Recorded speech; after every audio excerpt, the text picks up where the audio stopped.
আসসালামু আলাইকুম ওয়া রাহমাতুল্লাহ। ভাই সব ভালো আছেন আপনারা? মেহমানকে স্টেজে বসে রেখে কথা বলার জন্য আমি প্রস্তুত না। আমরা শুধু একটি কথা বলবো, আমরা আজকে মাহফিল করতে পারছি মুক্ত আকাশের নিচে, স্বস্তিতে, শান্তিতে। আপনারা খুশি না বেজার? দীর্ঘদিন একটা জালেম আমাদের উপর জুলুম চালাইছে, একটা জালেম শাহী দীর্ঘ ১.৫ যুগের মতো আমাদের বুকের উপর চেপেছিল। আজকে তারা ইতিহাসের রাস্তাগুলো নিক্ষিপ্ত হয়েছে, ঠিক কিনা? আমরা আল্লাহর কাছে শুকরিয়া আদায় করি, আলহামদুলিল্লাহ। দরুদ আমাদের নেতার প্রতি, যে নেতার দেখানো পথে ইহকালীন কল্যাণ এবং পরকালীন নাজাতের ব্যবস্থা আছে। কি বাবা, ঠিক কিনা? আমি কথা না বলে হুজুরের জন্য আমার সময়টুকু দিয়ে দিলাম। শুধু একটি কথা, আজকের এই মাহফিল শুনবো এবং মাহফিলে যেগুলো ভালো কথা হবে আমি হৃদয়কে বুঝে এখান থেকে আমলের সিদ্ধান্ত নিয়ে বাড়ি যাবো। কি রাজি আছেন? আর একটি সিদ্ধান্ত, আজকে দেশ একটি চরম ক্রান্তিকার অতিক্রম করছে। আমাদের এই দেশের বিরুদ্ধে ষড়যন্ত্র আজও বন্ধ হয় নাই। বাংলাদেশ জামাত ইসলামীর আমির বলেছে, দীর্ঘদিন এক জালেম আমাদের উপর চেপেছিল, জালেমদের পতন হয়েছে। আমরা আগামী দিনে এদের মাঝে সচেতন থাকবো, যাতে করে আগামী দিকে আর কোন জালেম আমাদের উপর জুলুম করতে দুঃসাহস না পায়। আপনারা কি রাজি আছেন? আগামী দিনে সচেতন থাকবেন, সচেতন থাকবেন। আমার সাথে আওয়াজ দেন, নারায়ে তাকবীর, নারায়ে তাকবীর। আসসালামু আলাইকুম ওয়া রাহমাতুল্লাহ। ধন্যবাদ। আপাতত বসেন না। আব্দুল আকিব সাহেবকে জনাব আমির, সম্মানিত সুধী মণ্ডলী, এই পর্যায়ে আরেকজন মেহমান জনাব মোহাম্মদ ইকরামুল বারী টিপু সাহেবকে সবিনয়ে সংক্ষিপ্ত আকারে কিছু কথা বলার জন্য অনুরোধ জানাচ্ছি। যাও যাও যাও।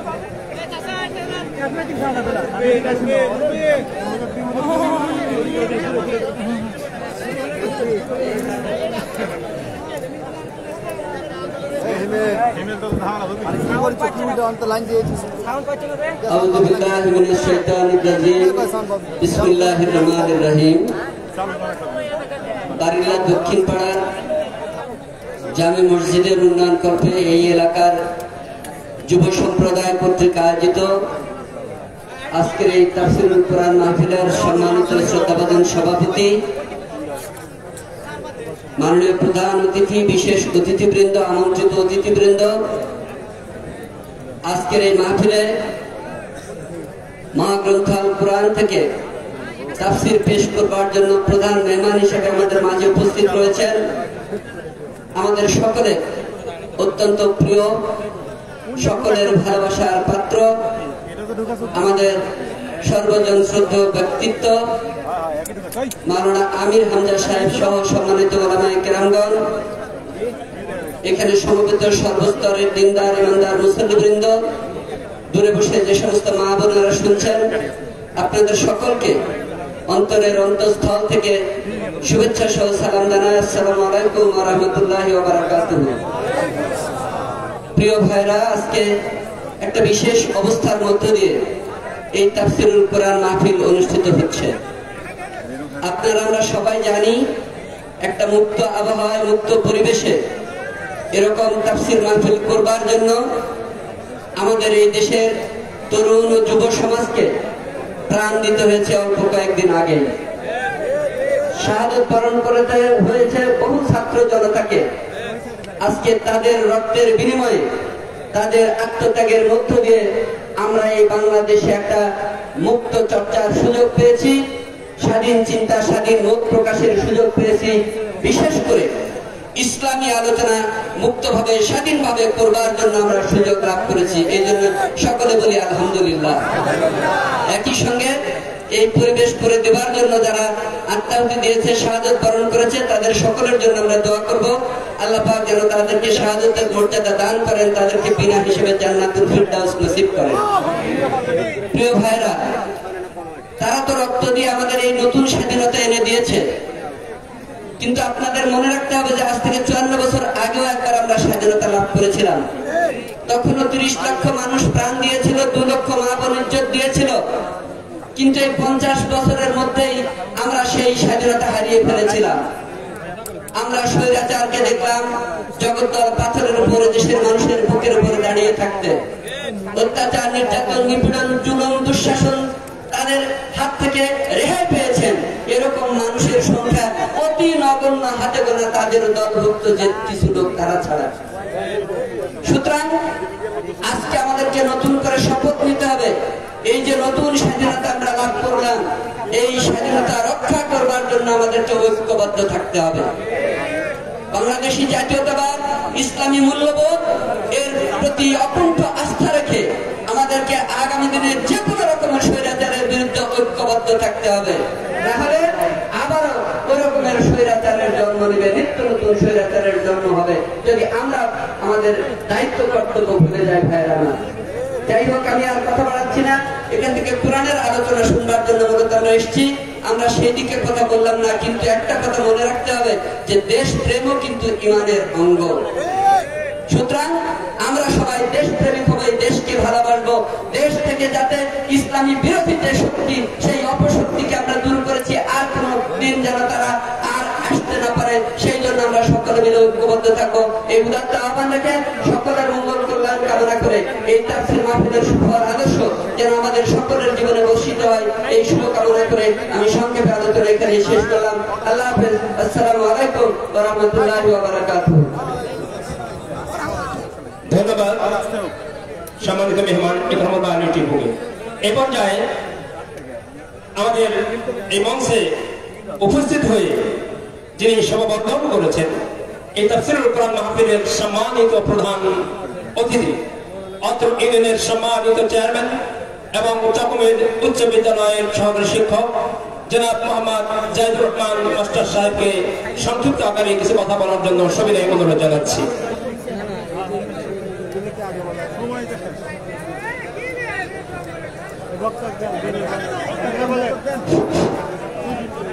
আসসালামু আলাইকুম ওয়া রাহমাতুল্লাহ। এই ভাদ্রের ভাবসা গরমে আপনারা হয়তো অনেকের কথা শুনে বিরক্ত হচ্ছেন, কিন্তু প্রত্যেকটা জালসারই নিয়ম আছে, কিছু না কিছু কথা বলে স্থানীয় যারা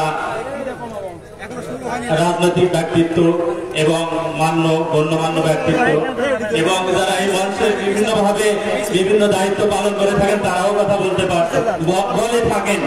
কিন্তু আপনারা বিরক্ত হবেন না, আমি আপনাদের সামনে বেশিক্ষণ কথা বলবো না, আমি ওরকম বক্তাও না। আমি এই সবেমাত্র এই ইউনিয়নের চেয়ারম্যান নির্বাচিত হয়েছি এবং আপনারা বিপুল ভোটে আমাকে চেয়ারম্যান নির্বাচিত করেছেন। আর এই আমাকে যে সম্মান দেওয়া হয়েছে, এই সম্মানের আমি অতটাও উপযুক্ত নয়, কিন্তু দেশের প্রেক্ষাপটে এখানে যেহেতু এমপি অনুপস্থিত এবং উপজেলা চেয়ারম্যানও এখানে অনুপস্থিত, তাই ইউনিয়ন কাউন্সিলের চেয়ারম্যান হিসাবে আমাকে এই দায়িত্ব আপনারা দিয়েছেন বা এই সম্মানটুকু আপনারা দিয়েছেন, এই জন্য আপনাদের কাছে কৃতজ্ঞ। আপনারা আমার জন্য দোয়া করবেন এবং দেশবাসীর জন্য দোয়া করবেন। এবং আপনাদের সামনে যেই মুফতি সাহেব বসে আছেন আমির হামজা ভাই, ইনি দীর্ঘদিন জেলে ছিলেন এবং এর আগেও এই বাড়িলায় জালসায় আসার কথা ছিল, কিন্তু তিনি আসতে পারেননি। এইবারে আসছেন, আপনারা কষ্ট করে হলেও ধৈর্য ধরে জ্ঞান না করে তার কথা শুনবেন, এইটুকু আশা ব্যক্ত করে আমি আমার সংক্ষিপ্ত করা শেষ করছি। আসসালামু আলাইকুম ওয়া রাহমাতুল্লাহ। বিশ্বব্যাপী পড়ে সারা ভোগদান করে দাঁড়া, কে যে তোরা যাবি বল, ইসলামী সঙ্গীত এগিয়ে চল। মাটি কাপ জমিন কাপে থরথর, নেই কোনো ভয় ডর, ইসলামী সঙ্গী সৈনিক লড়বে, খোদাই বিধান গড়বে। আল্লাহ পাক কবুল করুন, বলছি আমিন। সম্মানিত দর্শক শ্রোতা, বুঝতে তো পারছেন ট্রেন পরিস্থিতিতে চলতে হচ্ছে। কি জন্য আমরা প্রধান মেহমানের আলোচনা শুনবো।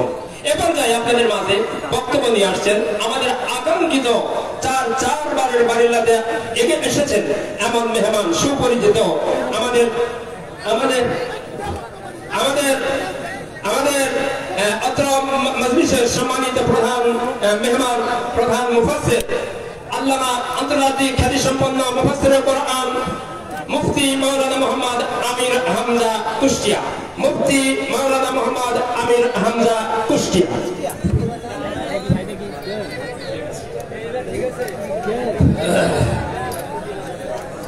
আসসালামু আলাইকুম।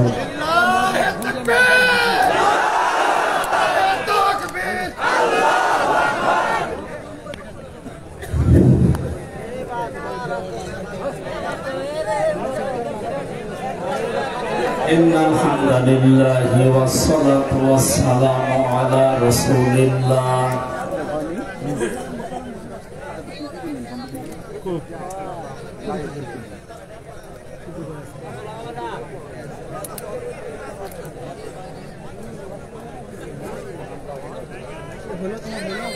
أما بعد فأعوذ بالله من الشيطان الرجيم بسم الله الرحمن الرحيم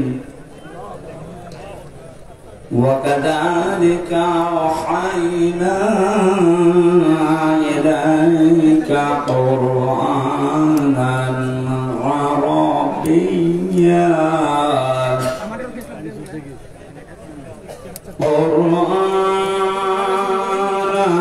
عربيا لتنذر أم القرى ومن حولها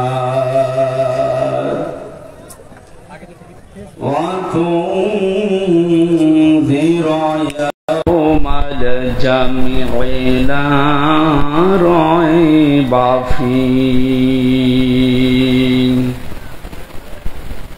فريق في الجنة وفريق في السعير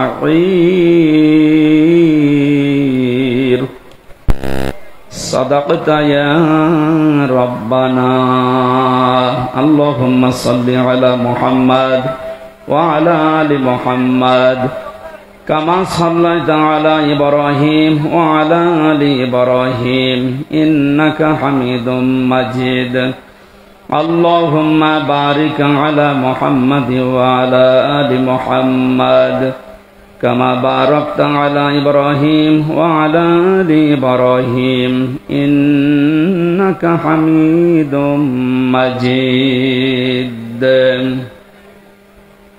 الحمد لله নওগাঁ জেলার মান্দা থানার অন্তর্গত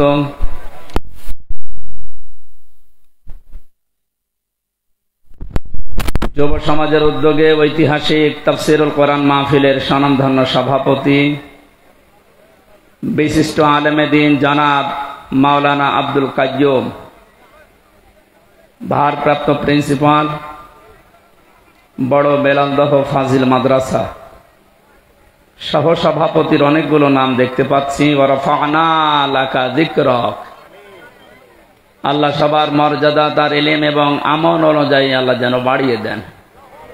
বলেন বলেন।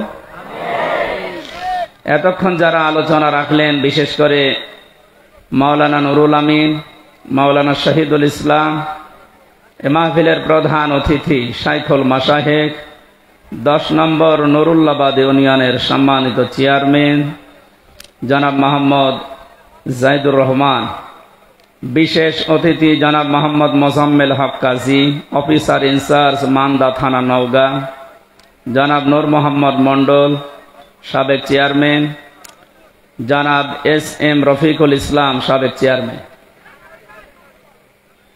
মঞ্চে বসা ওলামায়ে কেরাম, সামনে বসা মুসলমান ভাইরা, পর্দার আড়ালের সম্মানিতা মা এবং বোনেরা, বিশেষ করে আমার আগে যারা কথা বললেন, মান্দা শ্রদ্ধাভাজন জেলা আমির জনাব আব্দুর রকিব, দল মত নির্বিশেষে কোরআনের এই অনুষ্ঠানে যারা আমরা এবাদত মনে করে এসেছি, এটা এবাদত চলছে, আর এবাদত যেভাবে করা লাগে আমরা ওইভাবেই করব ইনশাআল্লাহ। নামাজ একটা এবাদত নাকি? বলেন না কেন?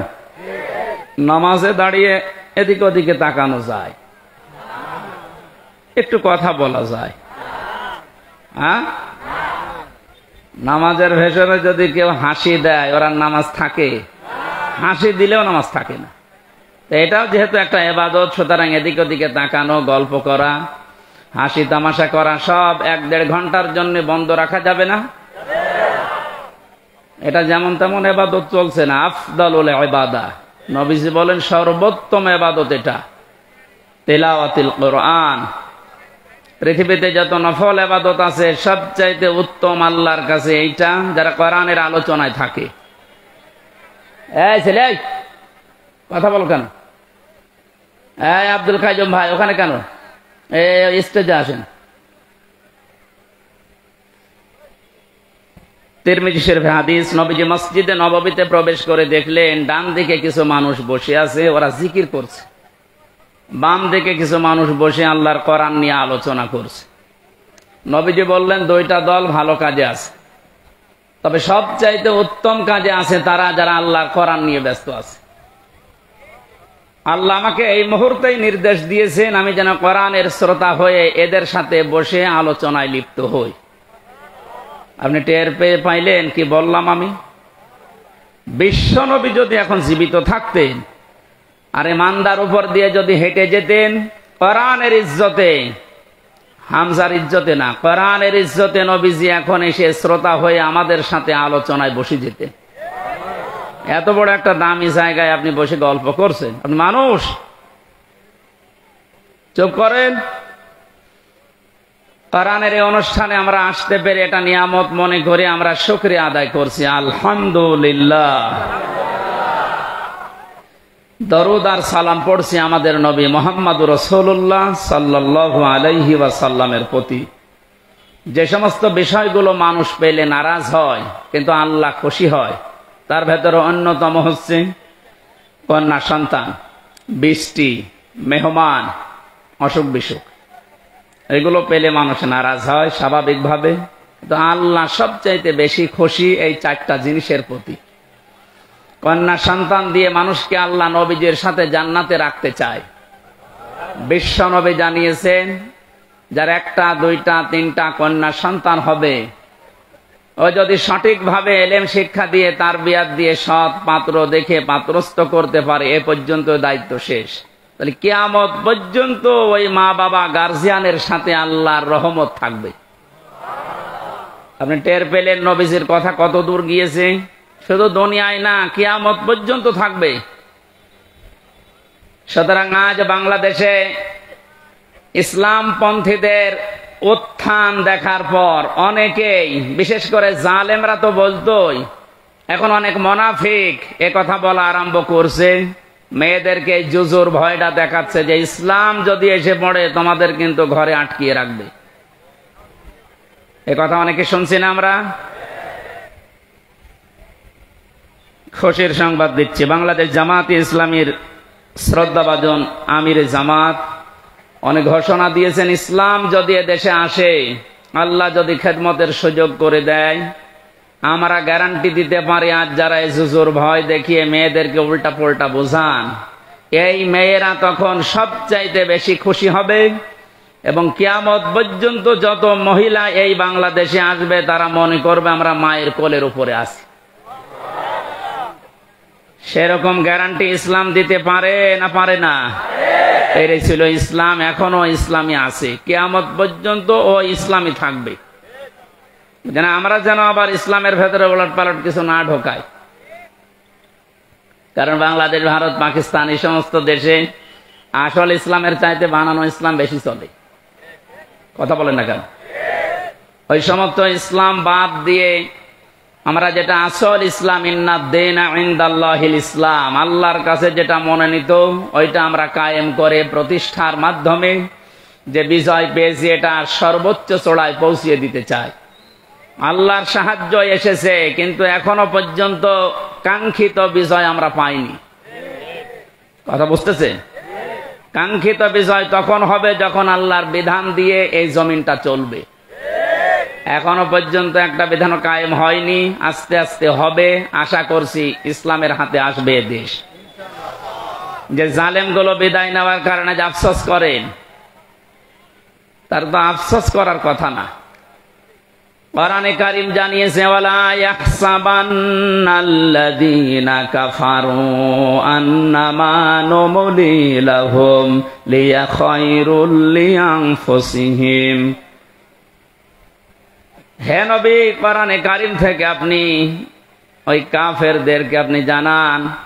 আর অনেক কাফেরেরা এই ধারণা করে যে আমাদেরকে আল্লাহ ক্ষমতার চেয়ারে রেখেছেন ভালোবেসে।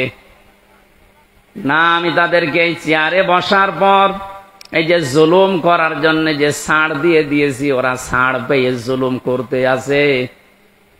ইন্নামা নুমলি লাহুম লিয়াজদাদু ইসমা। ওদের এই চেয়ার দিয়েছিলাম, টাকা পয়সা দিয়েছিলাম, অর্থ সম্পদ, প্রভাব, প্রতিপত্তি, বিত্ত বৈভব এগুলো দিয়েছি এই জন্যে যেন ওদের পাপের মার্জা পুরাপুরি হয়ে যায়। পাপের মার্জা দেখলাম যখন পুরাপুরি হয়ে গেল, 5 মিনিট সময় চেয়েছিল যে একটা বক্তব্য লিখে যায় জাতির জন্য, আল্লাহ সে সময়ও দেয়নি। কারণ ইসমা, পাপ পরিপূর্ণ হয়ে গেছে। আপনি লিখবেন কি?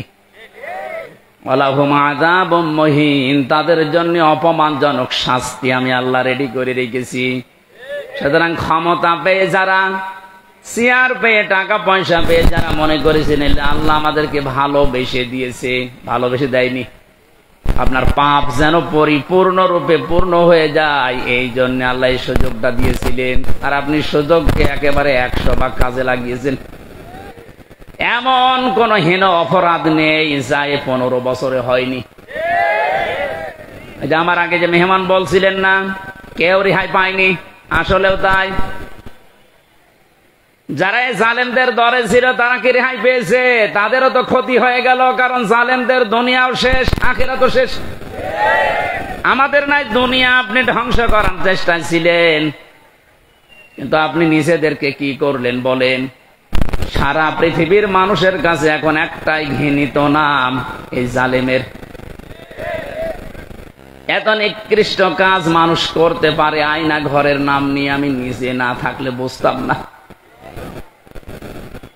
উপদেষ্টা আসিফ মাহমুদ কয়েকদিন আগে ঘোষণা দিয়েছে, আয়না ঘর বাংলাদেশে যত জায়গায় আছে একটাও যেন ভেঙ্গে ফেলা না হয়। এটা রেখে দেন, সারা পৃথিবীর মানুষরা দুনিয়া এখানে আসবে দেখার জন্য যে বাংলাদেশে কি আছে, তারা যেন আয়না ঘর দেখে যায়। কিয়ামত পর্যন্ত পৃথিবীর মানুষেরা জানবে যে বাংলাদেশেও একজন জালেম ছিল।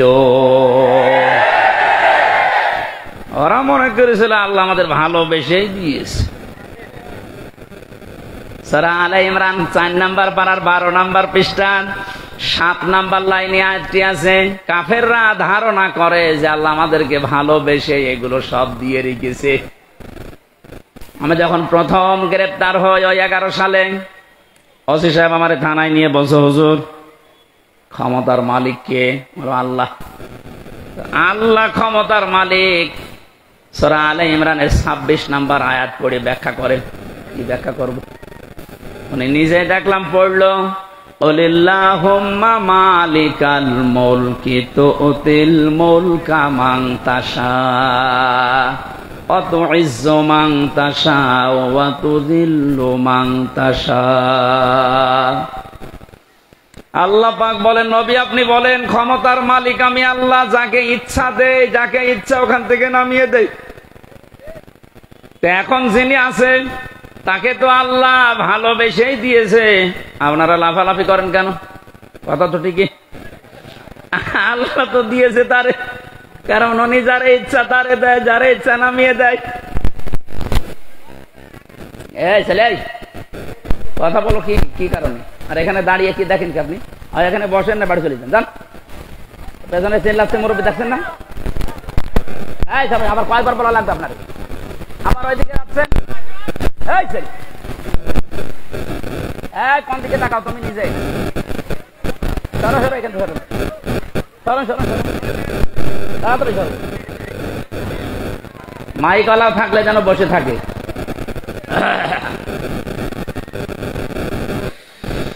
আমার ভাইরা,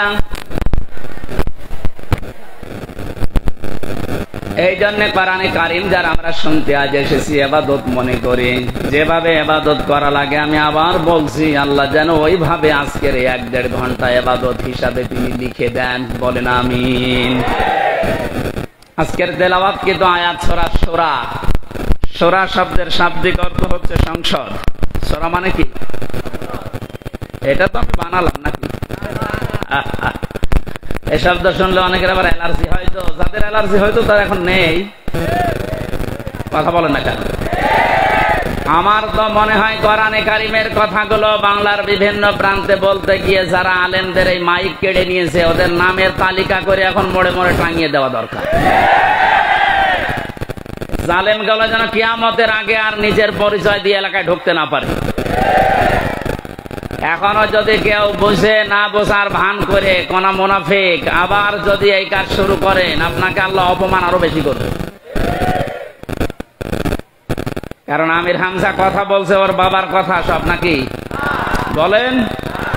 এই জন্য আমরা সতর্ককারী হিসাবে এসেছি। আল্লাহ আমাদেরকে নবীদের ওয়ারিস বানিয়েছেন। বিশ্ব নবী সহ যত নবী দুনিয়ায় ছিল সব নবী ছিল সতর্ককারী। আজকের আলোচনার বিষয় হচ্ছে সতর্ক। কি বললাম? আমাদের সতর্ক হওয়া লাগবে। আর এই জন্য এলাকার মানুষ মিলে এই আয়োজন দিয়েছে যেন আমরা সতর্ক হতে পারি। সূরা মানে সংসদ। 53টা আয়াত দিয়েছেন আল্লাহ, 5টা রুকু আছে। একটা মাত্র আয়াত পড়েছি, 5টা ভাগ করেছেন আল্লাহ এই আয়াতের ভেতরে। আমরা এই 5টা বিষয়ে তাফসীর যেহেতু লিখে দিয়েছেন, ওইভাবে আমরা কথা বলার চেষ্টা চালাবো ইনশাআল্লাহ। এই সমস্যা কি?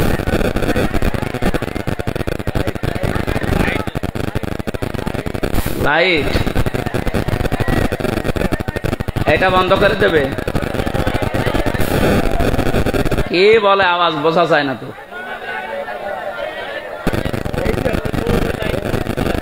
ওইটা এগুলোই মাগরিবের পর থেকে জ্বলছিল, এখন দেখেননি?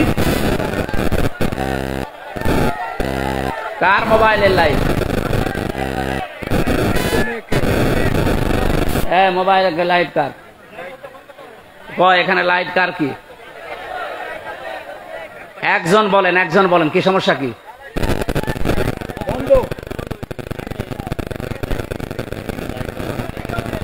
সামনের হ্যাসাং লাইট জ্বলে আছে এই কারণে, তো এতক্ষণ ছিল না জ্বলা।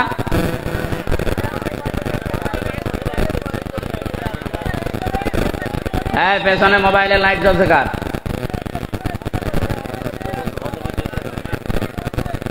সুবহানাল্লাহ, আলহামদুলিল্লাহ, লা ইলাহা ইল্লাল্লাহ, সুবহানাল্লাহ।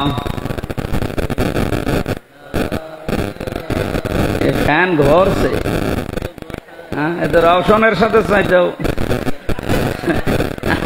রওশনের সাথে লাগিয়ে দিলে চাইতে বেশি জোরে করবে।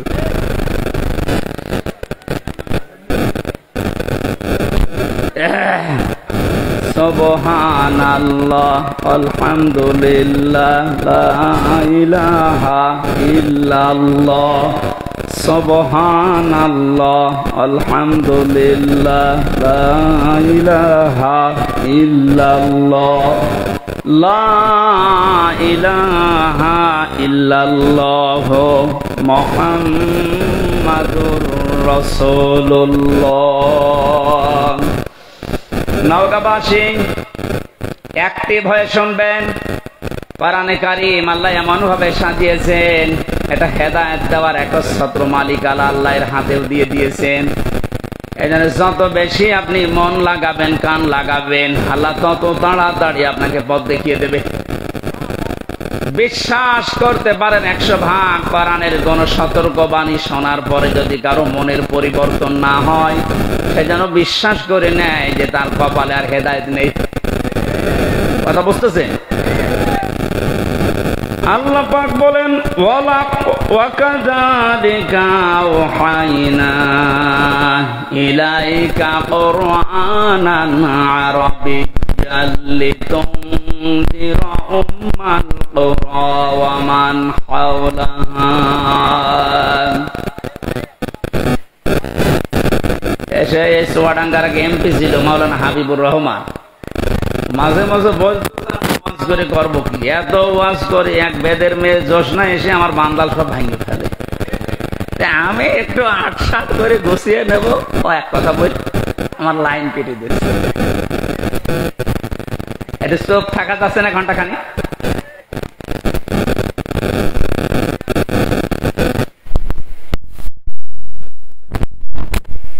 চারটা বড় বড় নিয়ামত আল্লাহর কাছে আমরা কথা বলছিলাম, উনি নিজে পছন্দ করেন, কিন্তু তার এই বান্দা বান্দিরা এটা পছন্দ করে না। 1 নম্বরে কন্যা সন্তান। সুতরাং মেয়েদেরকে যে জুজুর ভয় দেখানো হচ্ছে, বিশ্বনবী ওই ভয়টা 1500 বছর আগে কাটিয়ে গিয়েছেন। কথা বলেন না কেন?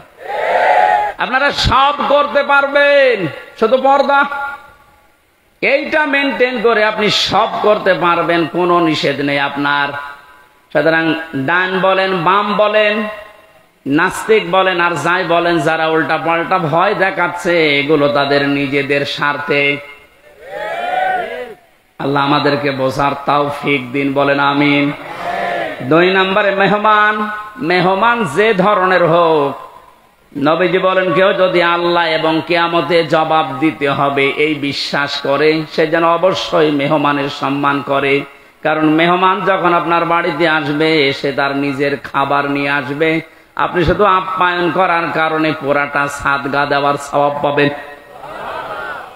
3 নম্বরে বৃষ্টি, এটা মাঝে মাঝে আমাদের উপরে হচ্ছে, এটা আল্লাহর রহমত। 4 নম্বরে রোগ ব্যাধি।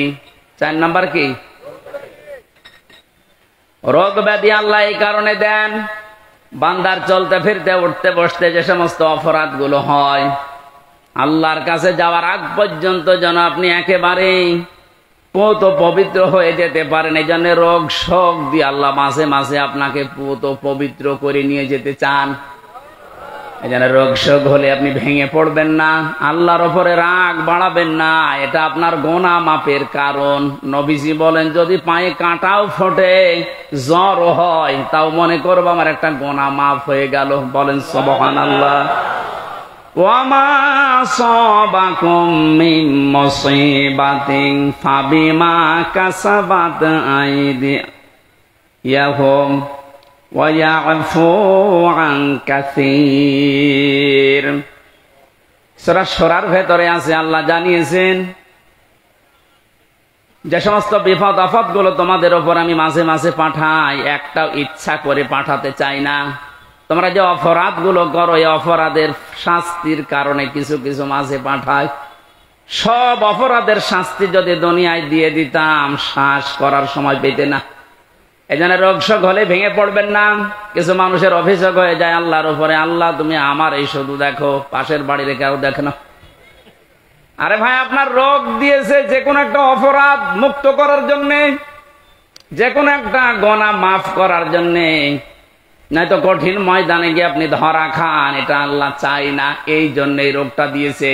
সহ্য করে গেলে, ধৈর্য ধারণ করলে 2টা সওয়াব পাওয়া যাবে। জোরে বলুন সুবহানাল্লাহ। আমরা যে আয়াত পড়েছি এবার ব্যাখ্যায় যাচ্ছি সরাসরি। ওয়াকাযালিকা আওহাইনা ইলাইকা, এইভাবে করে আমি আপনার প্রতি ওহী নাযিল করেছি।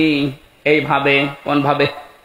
তাফসীরে ফি জিলালিল কোরআনে লিখেছেন, মুফাসসির বলেন এইভাবে মানে এর আগে আল্লাহ বহু নবীকে আল্লাহ ওহী দিয়েছিলেন ঠিক এইভাবে। আমরা জানি 104খানা কিতাব আল্লাহ দুনিয়ায় দিয়েছেন, তার ভেতরে বড় বড় 4টা, 100টা সহিফা। নবীদের ওপর আল্লাহ কম বেশি যেগুলো দিয়েছিলেন, এই 104খানা কিতাব, 3খানা কিতাবে আল্লাহ যা দিয়েছেন সবগুলো সামারাইজ করে আমার আল্লাহ কোরআনে কারিমে ঢুকিয়ে দিয়েছেন। তাহলে ওহির এই ধারাবাহিকতা, নবীদেরকে আমার আল্লাহ পাঠিয়েছেন। নবী হওয়ার জন্য যতগুলো যোগ্যতা লাগে তার ভেতরে 1 নম্বরে নবীরা ওহি পাবে। দুনিয়ার অন্য কে ওহি পাবে না, শুধু নবীরা ওহি পাবে। কারা? বলেন বলেন। এখান থেকে কয়েকটা শিক্ষা আছে, আমি সামনে আসছি। আল্লাহ পাক নবীদেরকে ওহি দিয়েছিলেন পূর্ণাঙ্গ শরীয়ত নাযিল করার জন্য। সর্বপ্রথম যে নবীকে ওহি দিয়েছিলেন হযরতে নূহ আলাইহিস সালাম, একেবারে সর্বশেষ কমপ্লিট করার জন্য কোনদিন আর কিছু লাগবে না।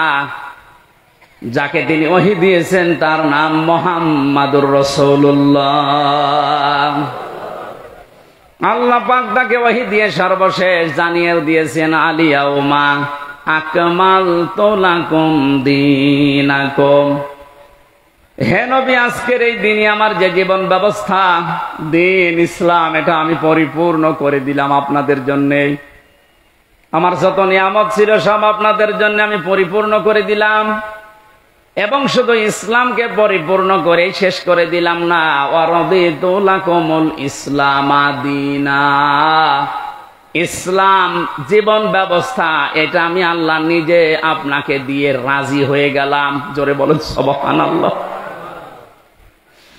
এখানে যারা আছি আমরা অধিকাংশ যেহেতু মুসলিম, সুসংবাদ গ্রহণ করেন। আল্লাহ শুধু ইসলাম দিয়ে শেষ করে দেয়নি। আল্লাহ বলেন আমি ইসলামের উপরে শুধুমাত্র কেবলমাত্র একমাত্র রাজি আছি। তাহলে এই আয়াত দ্বারা বোঝা যায় দুনিয়ায় প্রায় 4,500 ধর্ম, এখন কোন ধর্মের মানুষের উপরে আল্লাহ রাজি নেই।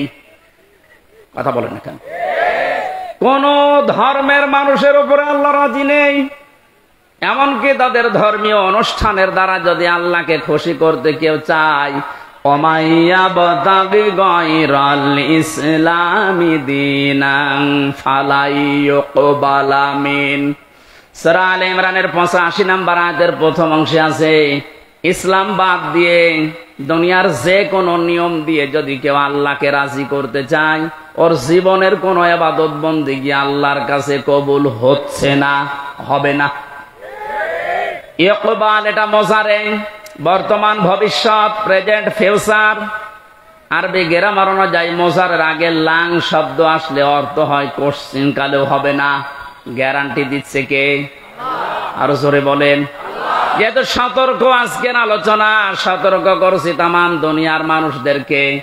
আমি বহু ইহুদের সাথে মিশে দেখেছি বিভিন্ন দেশে, যে আমি খ্রিস্টানের সাথে মিশেছি, যারা সত্যি ধর্ম পালন করে চলে। কোরআনের এই আয়াতে যে 2টা পড়লাম, সূরা মায়েদা এবং সূরা আলে ইমরান, আর একটা আছে 19 নম্বর আয়াত সূরা ইমরানের, ইন্নাদ-দীনা ইনদাল্লাহিল ইসলাম। অবশ্যই আমি আল্লাহর কাছে মনোনীত একটাই জীবন ব্যবস্থা, ধর্ম, তার নাম ইসলাম। তার নাম কি? লক্ষ্য করেন শব্দের দিকে, দ্বীনের আগে আলিফ লাম আছে। আরবি গ্রামার অনুযায়ী আলিফ লাম 4 ভাবে ব্যবহার হয়। এখানে যেটা আছে একেবারে নির্দিষ্ট করার জন্য যে আলিফ লামটা, রব্বুল আলামিন জানাতে চেয়েছেন পৃথিবীর মানুষেরা অবশ্যই আমি আল্লাহর কাছে একটাই মাত্র জীবন ব্যবস্থা, ধর্ম পছন্দনীয়, গ্রহণীয়, সেটার নাম ইসলাম। ওই সমস্ত মানুষগুলো ধর্ম এত কঠিন ভাবে মেনে চলে। ইহুদিদের সাথে যখন আমি গাড়িতে যেতাম দেখেছি এত খাস পর্দা করে চলে, ওদের স্ত্রীদেরকে শুধু চোখ দেখা যায়, হাত মোজা পা মোজা পর্যন্ত পরা। খ্রিস্টানের সাথেও মিশে দেখেছি যারা সত্যি ধর্ম মেনে চলে, অ্যাক্টিভ। মুসলমানদের ভেতরে যারা প্র্যাকটিসিং মুসলিম একেবারে 100%, তারা যেমন খাস পর্দা করে চলে আমি ওই রকম পেয়েছি। কিন্তু ওদের ওই ধর্মের দ্বারা, ওদের ওই জীবন ব্যবস্থার দ্বারা আল্লাহকে রাজি করা সম্ভব না, কারণ ওগুলোর উপরে আল্লাহ রাজি নেই। যেহেতু এই পৃথিবীর সর্বশ্রেষ্ঠ এবং নির্ভুল কিতাব, সর্বশ্রেষ্ঠ সর্বশেষ নির্ভুল কোরআনে কারীম, এটা দিয়ে সতর্ক করলাম। যত জায়গায় আওয়াজ যাচ্ছে আপনি এখনো চিন্তা ভাবনা করে দরকার হয় ফিরে আসবেন, সময় এখনো আছে। কিন্তু মৃত্যুর গড়গড়ানি শুরু হয়ে গেলে তখন কিন্তু আর তাওবাও কবুল হবে না। আশা করি সতর্কবাণীটা আপনি মানবেন। আর আমাদের জন্য সুসংবাদ, দুনিয়া আখিরাতে কিচ্ছু না পাই, ইসলাম পেয়েছি, মানতে পারি আর না পারি। কথা বলেন এখন, হয়তো 100 ভাগ মানতে পারি না পারি পুরা নিয়মটা, কিন্তু ইসলাম আমি জীবন ব্যবস্থা হিসাবে পেয়েছি, এই জন্য আমি খুশি। আন আব্বাস রাদিয়াল্লাহু তাআলা আনহু قال, একটু এদিকে তাকান, মান যাকা তা'মাল ঈমান মান রাদিয়া বিল্লাহি রাব্বা ওয়া বিইসলামি দীনা ওয়া বিমুহাম্মাদির রাসূলিল্লাহ সাল্লাল্লাহু আলাইহি সাল্লাম নাবিয়্যা ওয়া রাসূলা। রাওয়াহু মুসলিম। আল্লাহর নবী জানিয়েছেন পৃথিবীর প্রতিটি জিনিসের আলাদা আলাদা স্বাদ আছে। ঈমান যদি কেউ আনে আর মনে করে আমি স্বাদ পেতে চাই, ঈমানেরও স্বাদ পাওয়া যায়। ঈমানের স্বাদ আছে না নেই? ঈমানের স্বাদ যদি না থাকবে, পৃথিবীতে মানুষ ইসলামের জন্য এত কোরবানি দেবে, এত কষ্ট সহ্য করবে কোন কারণে?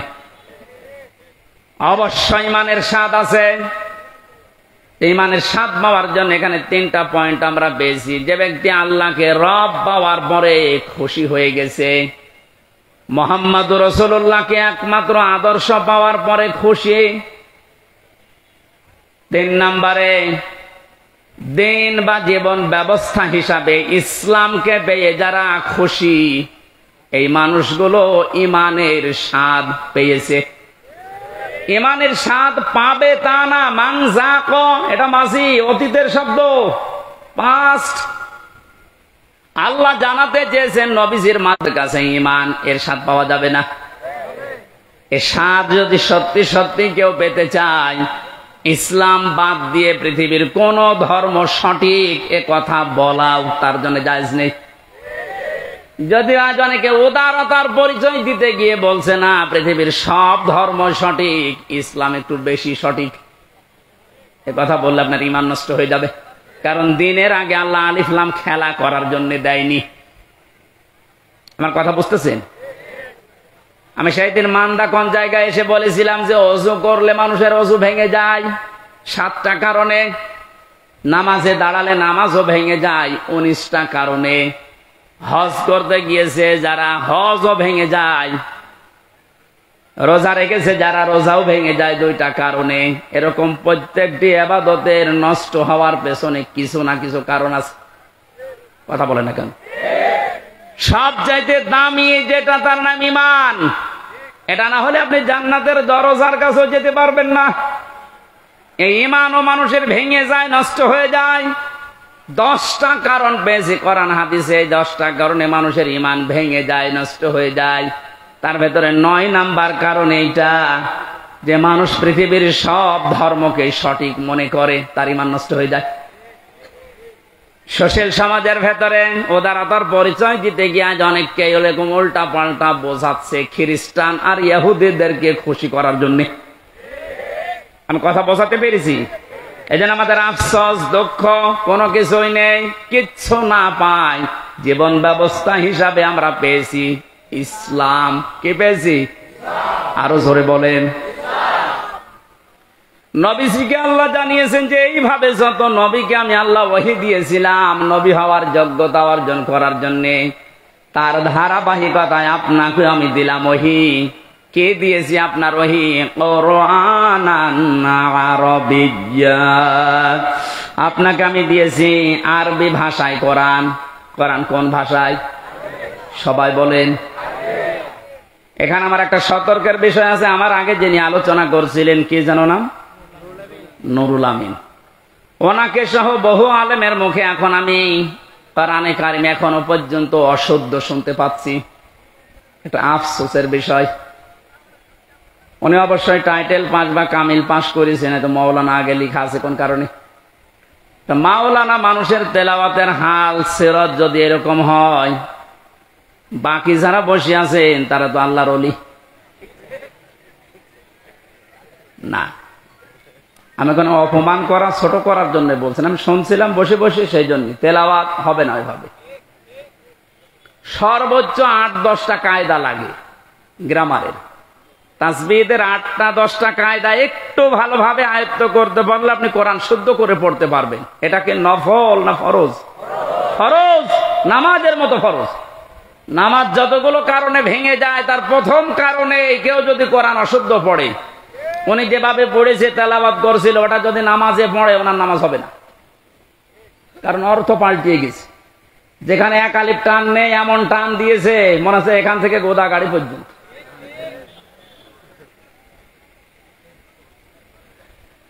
এই জন্য আশা করছি কোরআনে কারিম এলাকায় যারা পড়ায়, মাদ্রাসা এবং এতিমখানা মসজিদ যেখানে আছে এই সমস্ত জায়গাগুলো আরো ওপেন করেন। এখন যেহেতু জালেমের আর কোনো আনাগোনা নেই, হ্যাঁ এরপরেও কিছু জালেম মুনাফিকের সুরত নিয়ে এখনো পর্যন্ত বিভিন্ন দৃষ্টিকে বাধা দিচ্ছে। সাফ কথা শোনেন, যারা কোরআনে কারিম পড়া, বোঝা, কোরআনে কারিমকে প্রচার করা, প্রতিষ্ঠা করায় বাধা দেয়, এরা টাটকা নির্ভেজাল কাফের, কোনো সন্দেহ নেই। এরা যদি মারা যায়, কোরআন বাধা দিয়েছে কোরআন প্রচারে, প্রসারে, প্রতিষ্ঠায়, শিক্ষায়, এ মানুষগুলো মারা গেলে ওর জানাজার দরকার নেই, কবর দেওয়ার দরকার নেই। আজকে যদিও আমার একজন দায়িত্বশীল বলছিল একটু এত কড়া করে বলা ঠিক না, মানুষের অন্তরে একটু দুঃখ লাগে। তা আল্লাহ যদি এ ফোর্সে বলে, আমি এ ফোর্স থামাবো কি করে? আল্লাহ মনে হয় বলেনি, আমি মনে হয় বানালাম। সূরা বাকারার ভেতরে আছে অমান আযলামু মিম্মান মানাআ মাসাজিদাল্লাহ। সূরা বাকারার ভেতরে আল্লাহ জানিয়েছেন, আমি আল্লাহর দৃষ্টিতে সব চাইতে বড় জালেম ওইটা যেই লোকটা আমি আল্লাহর ঘর মসজিদে আমার নাম, আমার জিকির, আমার কোরআনের আলোচনা হতে বাধা দেয়, বন্ধ করে দেয়। এ 15 বছরেও কোন জালেমের এইরকম সাহস হয়নি যে কোরআনে কারিম মসজিদে পড়লে বাধা দিয়েছে, বন্ধ করে দিয়েছে। কিন্তু এখন আমি অনেক জালেমকে প্রকাশ্য দেখতে পাচ্ছি, মসজিদে কোরআনের দার্স হচ্ছে, মুসলমান নাম যে বন্ধ করে দিচ্ছে। আরে ভাই, কাজ তো কাফেরের কাজ। আপনি যে নামেই করেন না কেন, বুঝে করেন আর না বুঝে করেন, এখনই থামেন, না এটা আপনি চির বঞ্চিত হয়ে যাবেন হেদায়েত থেকে। আপনার দুনিয়াও হারাবেন জালেমদের মতো, আখিরাত তো হারিয়েই ফেলেছেন। ওখানে যদি হামজার কথায় বাধা দেওয়া হতো কিচ্ছু মনে করতাম না, আরো বাহবা দিতাম, বাধা দেন, কিন্তু কথাগুলো তো হামজার না, আল্লাহর হামজা অ্যাডভার্টাইজ করছে।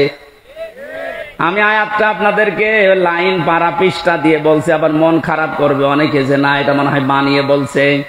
অমান আযলামু মিম্মান যুক্কির মিম্মান মানাআ মাসাজিদাল্লাহি। একটা একটা করে অর্থ বলছি। ওয়া মানে এবং, মান মানে যে ব্যক্তি, আযলাম ইসমে তাফসীর, এটা সুপারলেটিভ ডিগ্রি, এর চাইতে বড় শব্দ আর ভয়ঙ্কর শব্দ কোরআনে নেই। আল্লাহ বলেন সব চাইতে বড় জালেম ওই লোকটা। ইংরেজিতে যেমন গুড, বেস্ট, বেটার বলে, এই যে এটা সেটা, এর চাইতে আর বড় কিছু হয় না আরবি ভাষায়। আল্লাহ এত বড় শব্দ ইউজ করার পরে বলেন আমার দৃষ্টিতে বড় জালেম কে আপনি দেখতে চান? ওই লোকটা মিম্মান মানাআ, যেই লোকটা বাধা দেয়, নিষেধ করে, প্রতিবন্ধকতা সৃষ্টি করে, মাসাজিদাল্লাহি, আল্লাহর মসজিদে। মসজিদ কার? বলেন বলেন। আল্লাহর মসজিদে বাধা দেয়, প্রতিবন্ধকতা সৃষ্টি করে।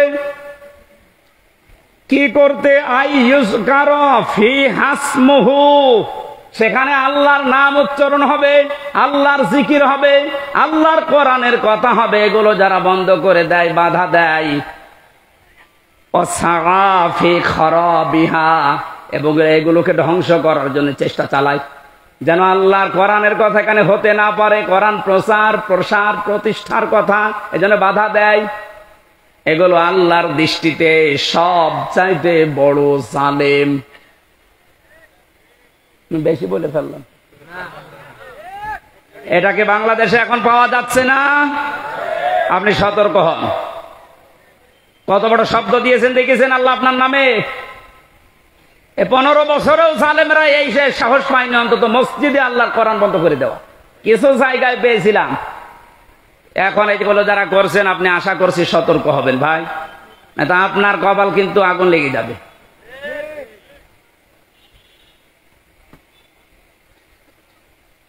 এই আয়াতের ভেতরে পেয়েছিলাম কোরআনান আরবিয়্যা, কোরআনে কারিম আপনার পথে আমি দিয়েছি ইংরেজি ভাষায়। কি বলেন না কেন? কেন আরবি ভাষায় দিলাম? পৃথিবীর যত ভাষা আছে সবচাইতে সহজ ভাষা আল্লাহর কাছে আরবি ভাষা, কিন্তু আজ এটা অনেকের কাছে কঠিন করে রেখেছি আমরা। কত বড় বড় মানুষেরা ফতোয়া দিচ্ছে যে এটা আমাদের জন্য না, এটা আলেমদের জন্য। কে বলেছে আপনাকে? নামাজ পড়া যেরকম ফরজ, মাস্ট বি কোরআনে কারিম শিক্ষা করা ওইরকম ফরজ। দল মত নির্বিশেষে, বুঝে হোক না বুঝে হোক, অন্তত আপনি নবীর দল বাদ দিয়ে অন্য দলে আছেন থাকেন, কিন্তু কোরআন পড়া শুরু করেন। জেলখানায় বহু মানুষকে আমি উল্টা পাল্টা দেখেছি, কোরআনে কারিম 1 বছর 1.5 বছর পড়ার পরে ওই মানুষগুলোরা এত পরিবর্তন হয়েছে। এই যে আমাদের কুষ্টিয়ার কৃতি সন্তান আবরারকে যারা হত্যা করেছিল, এর 13 জনের ফাঁসি হয়েছিল। এর ভেতরে 4 জনকে মাওলানা জসিমউদ্দিন রহমানী সাহেব নিচে বসে বসে হাফেজে কোরআন বানিয়ে দিয়েছে। এই যে পুরা কোরআন শরীফ যাদের মুখস্থ হয়ে গেছে, শুধু মুখস্থ না, এরা অনেক অর্থ পর্যন্ত এখন বুঝতেছে, কারণ আরবি গ্রামার ওর ভেতরে পড়ায় আলেমদের কাছে। ওরা যে পর্যায়ে এখন আছে, এখন অনুশোচনা করে, অনুতপ্ত হয় যে আমরা জালেমদের কথা মতো ভুল করে ফেলেছি। সত্যি যদি ওরা কোনদিন আসতে পারে বাইরে, আপনি ওদেরকে কোড়াল মেরেও কোরআনের কাছ থেকেও সরাতে পারবেন না। এজন্য আহ্বান জানাচ্ছে আপনি আরবি ভাষাটা শেখেন। ওয়ালাকাদ ইয়াসসারনাল কোরআনা লিযিকরি ফাহাল মিন মুদ্দাকির। 4 বার আল্লাহ একটা কোরআনে 1 সূরার ভেতরে দিয়েছেন। আমি কোরআন সহজ করে দিয়েছি তোমাদের জন্য, এরপরও এখান থেকে শিক্ষা করা, উপদেশ নেওয়ার মতো কি কেউ পাবো না? কে বলছেন? এই জন্য যেখানে আছেন আগে কোরআনের কাছে আসেন, এইটা শেখেন। আপনাকে আমি আমার বাবার দিকে ডাকছি না, ডাকছি আমার আল্লাহর কোরআন শিক্ষার জন্য। এই দুনিয়াতে যেহেতু কোরআনে কারিম দিয়ে সতর্ক করার জন্য নবীদের প্রতি আল্লাহ ওহী করেছেন সতর্ক বাণী হিসাবে। প্রথম সতর্কের ভেতরে বেশি লিতুনদিরা উম্মাল কুরা ওয়া মান হাওলাহা। একটু খেয়াল করে শুনবেন। আল্লাহ পাক বলেন এই আরবি ভাষায় কোরআনে কারিম আপনার প্রতি আমি ওহী করলাম কেন জানেন? আপনি এ দ্বারা এই যে উম্মুল কুরা, যেটা শহরের মা, তার মানে মক্কা শরীফ, এই মক্কার লোকদেরকে আপনি সতর্ক করবেন। এতটুকু যদি আল্লাহ পাক বলে শেষ করে দিতেন, এই আয়াতটা আমি পড়তাম না। পরের শব্দটাই সমস্যা হয়ে গেছে আমাদের জন্য। আল্লাহ পাক বলেন উম্মাল কুরা ওয়া মান হাওলাহা। শুধু মক্কা নগরী না, এর আশপাশে যত জায়গা আছে, তাফসিরে মুফাসসিরিনে কেরাম লিখেছেন আশপাশ মানে তামাম দুনিয়া। তার মানে কোরআনের সতর্কবাণী চলবে শুধু মক্কা আর মদিনায়। বলেন বলেন, আমান হাওলাহা, সারা দুনিয়ায়, সারা দুনিয়ার জন্য এই কোরআন। যেহেতু এখানে নাজিল হয়নি, তারপর হাওলাহার ভেতরে বাংলাদেশও আছে। এই জন্য আপনাকে আমি কোরআন দিয়ে আজকে সতর্ক করবো কয়েকটা, যেগুলো আমরা পাবো সামনে। কোরআনে কারিম দিয়ে সতর্ক করার পরেও যদি কোনো মানুষের, ওই যে আগে বললাম যে পরিবর্তন আসছে না, আপনি মেনে নিতে পারেন, বিশ্বাস করতে পারেন যে আল্লাহকে আপনাকে আল্লাহ জাহান্নামেই দেবে। কারণ এর চাইতে অথেন্টিক সতর্ককারী কিতাব দুনিয়াতে আল্লাহ আর দেয়নি, কিয়ামত পর্যন্ত দেওয়ার সম্ভাবনাও। আরো জোরে বলেন। কোরআনে কারিমে আল্লাহ জানিয়েছেন ইত্তাবিউ মা উনজিলা ইলাইকুম মির রাব্বিকুম ওয়া লা তাত্তাবিউ মিন দুনিহি আউলিয়া ক্বালিলাম মা তাযাক্কারুন। হে নবী, সবাইকে বলেন তারা যেন সবাই আঁকড়িয়ে ধরে ইত্তেবা করে, অনুসরণ করে যেটা আপনার প্রতি আমি আল্লাহ নাজিল করলাম তার নাম বলেন বলেন আরো জোরে। তাহলে এখানে আর কোনো মতভেদ আছে যে কোরআন আঁকড়িয়ে ধরার ব্যাপারে কোনো ফতোয়া আছে? কোনো মতভেদ, মত পার্থক্য অন্য বিষয়ে থাকতে পারে, কোরআনের ব্যাপারে আমাদের সব এক হওয়া লাগবে। এ নির্দেশ আল্লাহর। আল্লাহ এর পরবর্তীতে বলেন অমাওলা তাত্তাবিউ, অনুসরণ করবা না মিন দুনিহি আউলিয়া, কোন অলির। শাব্দিক অর্থ শোনার পরে মনে হচ্ছে আল্লাহ তার অলিদের বিরুদ্ধে। কি না মানে আপনি বলেন শাব্দিক অর্থ যেটা করলাম আল্লাহ অলিদের বিরুদ্ধে মনে হচ্ছে। ওয়ালা তাত্তাবিউ, কে অনুসরণ করবা না মিন দুনিহি আউলিয়া, অলির বহু বচন আউলিয়া, কোন অলির অনুসরণ দরকার নেই। শাব্দিক অর্থ শোনার পরে কিন্তু মনে হচ্ছে যে আল্লাহ মনে হয় তার অলি চাইতে ওদের আব্বাকে বড় মনে করবে। সে সময় আসতে এখনো দেরি আছে, কথা বলেন এখন। সে সময় পার হয়ে গেছে। আল্লাহর চাইতে আব্বাকে এত বড় মনে করেছিল, আল্লাহর ঘোষণা ওর পছন্দ হয়নি। আল্লাহর ঘোষণা ছিল কি, মিল্লাতা আবিকুম ইব্রাহিম, তোদের আছে জাতির পিতা ইব্রাহিম। এটা কোরআনের আয়াত না? এই কথা বলেন না কেন? এটা পুরা উল্টিয়ে জাতির পিতা ইব্রাহিম আমরা মানি না, আমার পিতা ইব্রাহিম, আমার পিতা জাতির পিতা। আল্লাহ ওটা দাঁড় করাতে দিয়েছে, কথা বলেন না কেন? শুধু হেলিকপ্টারে উঠতে দেরি। আমি তো 1:30টার সময় ছাদের উপরে থেকে দেখছিলাম, একজন আমারে বলছে কিছুক্ষণ পরে সেনাবাহিনী বসেছে, ঘোষণা আসবে। তারপর ওই সময় গুলি চলছিল, 14 জন আমার সামনেই মারা গেছে 5 তারিখে। 1:30টার পরেই কিছুক্ষণ পরে 2টায় উনি ভাষণ দেবে, হইল না 3টায় দেবে, হইল না 4টায় দেবে সেনাবাহিনীর প্রধান। এ পর্যন্ত আসতে আসতে আর মাত্র 1 ঘন্টা। 4টার পরে ভাষণ শুনে 5টার আগে শুনছি কুষ্টিয়ায় বাবা আর নেই। যে কয়টা বাবা যেখানেই ছিল সে ছবি আকারে হোক আর পাথর দিয়ে হোক একেবারে গুড়িয়ে দিয়েছে। কোন বাবার অনুসরণ যেন না করা হয়, এই জন্য আল্লাহ কোরআনে কারিমে সতর্ক বাণী দিচ্ছেন। এ সতর্ক যারা মানে না, কত কিছু নষ্ট করলেন বলেন। আপনার বিবেকের কাছে কি হয়েছে? এত কোটি কোটি টাকা খরচ করে আপনি এটা করলেন, স্থায়ী তো হইল না।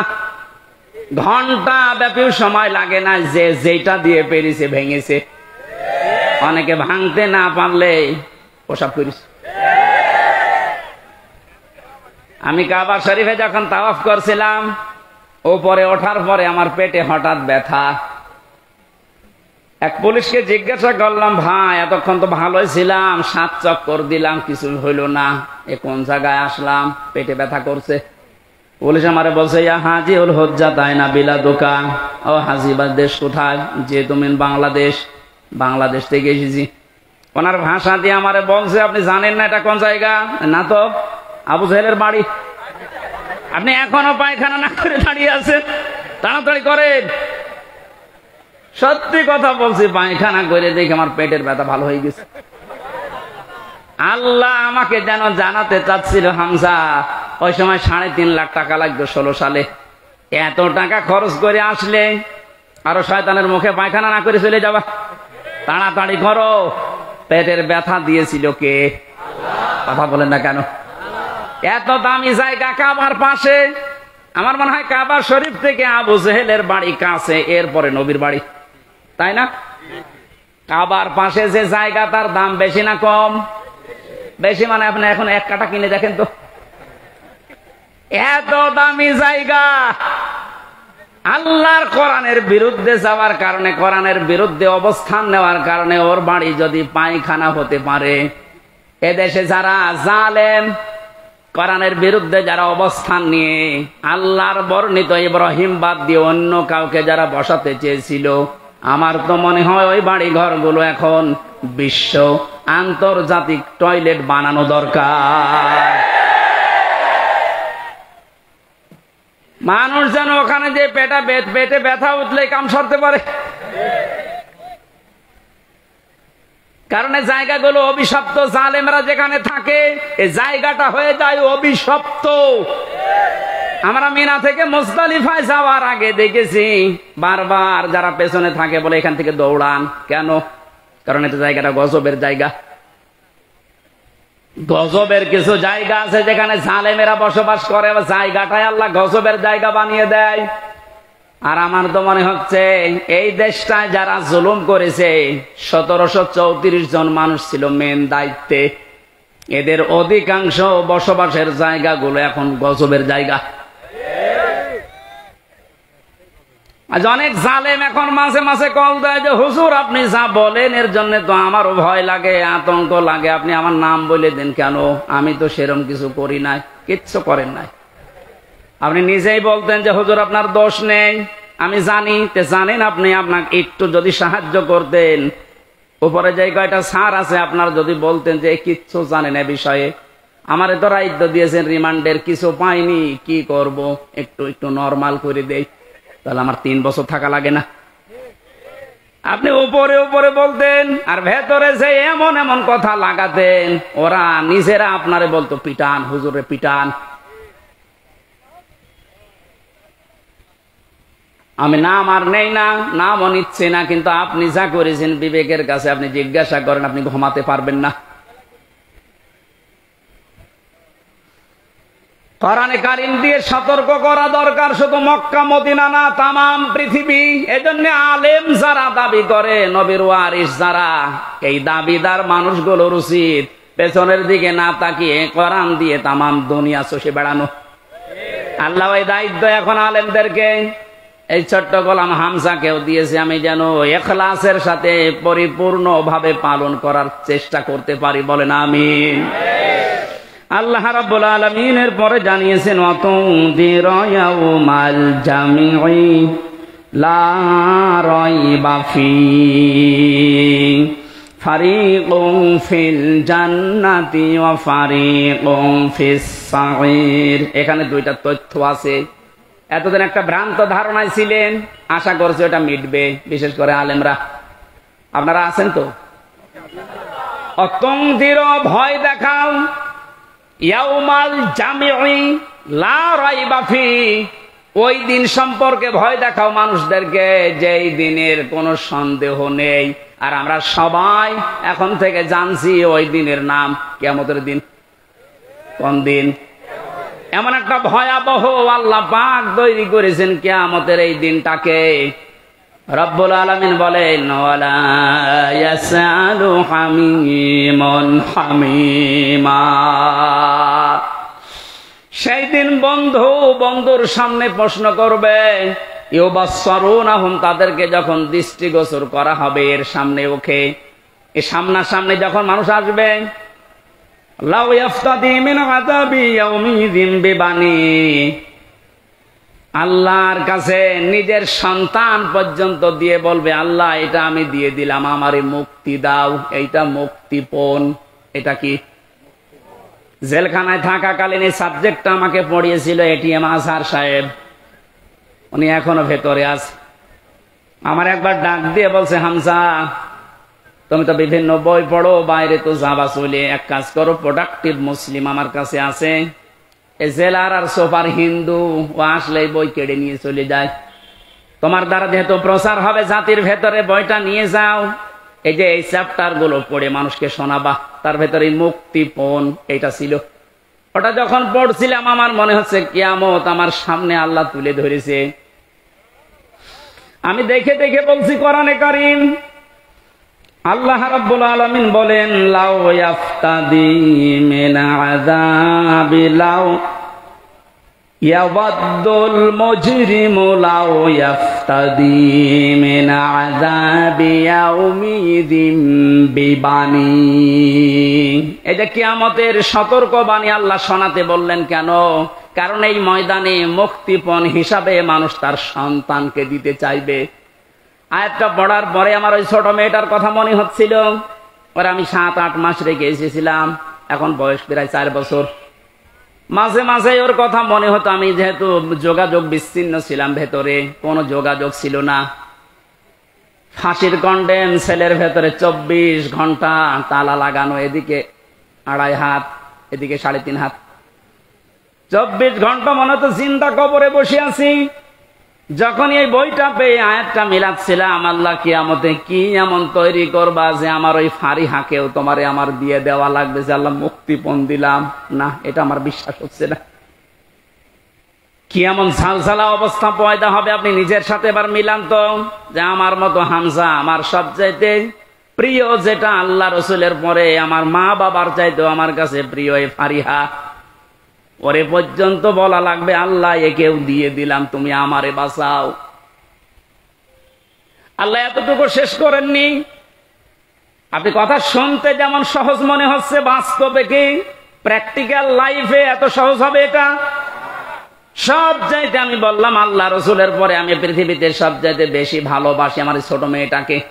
বড়টার প্রতি অত মহব্বত এখন আর নেই, ছোটটার প্রতি যত বেশি। অথচ আল্লাহ বলেন বিবানি তোর এই ফারিহাকেও বলবি যে আল্লাহ দিয়ে দিলাম, তুমি আমারে বাঁচাও, এর যা করবা করো।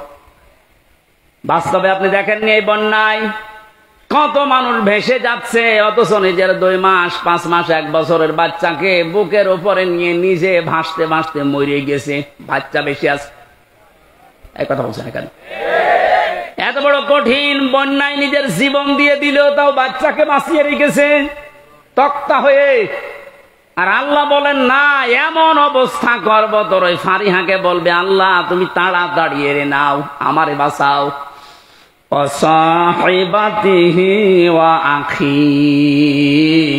সাহেব শব্দের 2টা অর্থ হয়, 1 নম্বরে স্ত্রী, 2 নম্বরে বন্ধু বান্ধব। ও আখিহি, এবং তার ভাই। এই ভাই মানে শুধু আপন ভাই না, এ ভাই মানে দলীয় ভাই আছে। দলীয় ভাই দেশে নেই? এক কথা বলেন না কেন? বড় ভাই আছে, মেজ ভাই আছে, ছোট ভাই আছে। ঘর বানাতে যাবেন, একদল এসে বলবে বড় ভাই পাঠিয়েছে। না, এই রাজশাহী নওগাঁ এসব নেই? আমার কুষ্টিয়ায় ওইটা ছিল, আমি যখন বাড়ি আরম্ভ করছিলাম ওই 19 সালে, একদল এসে বলছে বড় ভাই পাঠিয়েছে, মিষ্টি খেতে দেন, দিলাম। কিছুদিন পরে এসে বলছে ছোট ভাই পাঠিয়েছে, মিষ্টি খেতে দেন। ভাই কত তোমাদের? আল্লাহ বলেন কি আমাদের ওই কঠিন দিনে যেটা সম্পর্কে সতর্ক করতে বলছি নবী, ওই দিন সে তার এই ভাইকে পর্যন্ত যত রকমের ভাই বলবে আল্লাহ দিয়ে দিলাম, এদেরকে নেন, আমারে বাঁচান।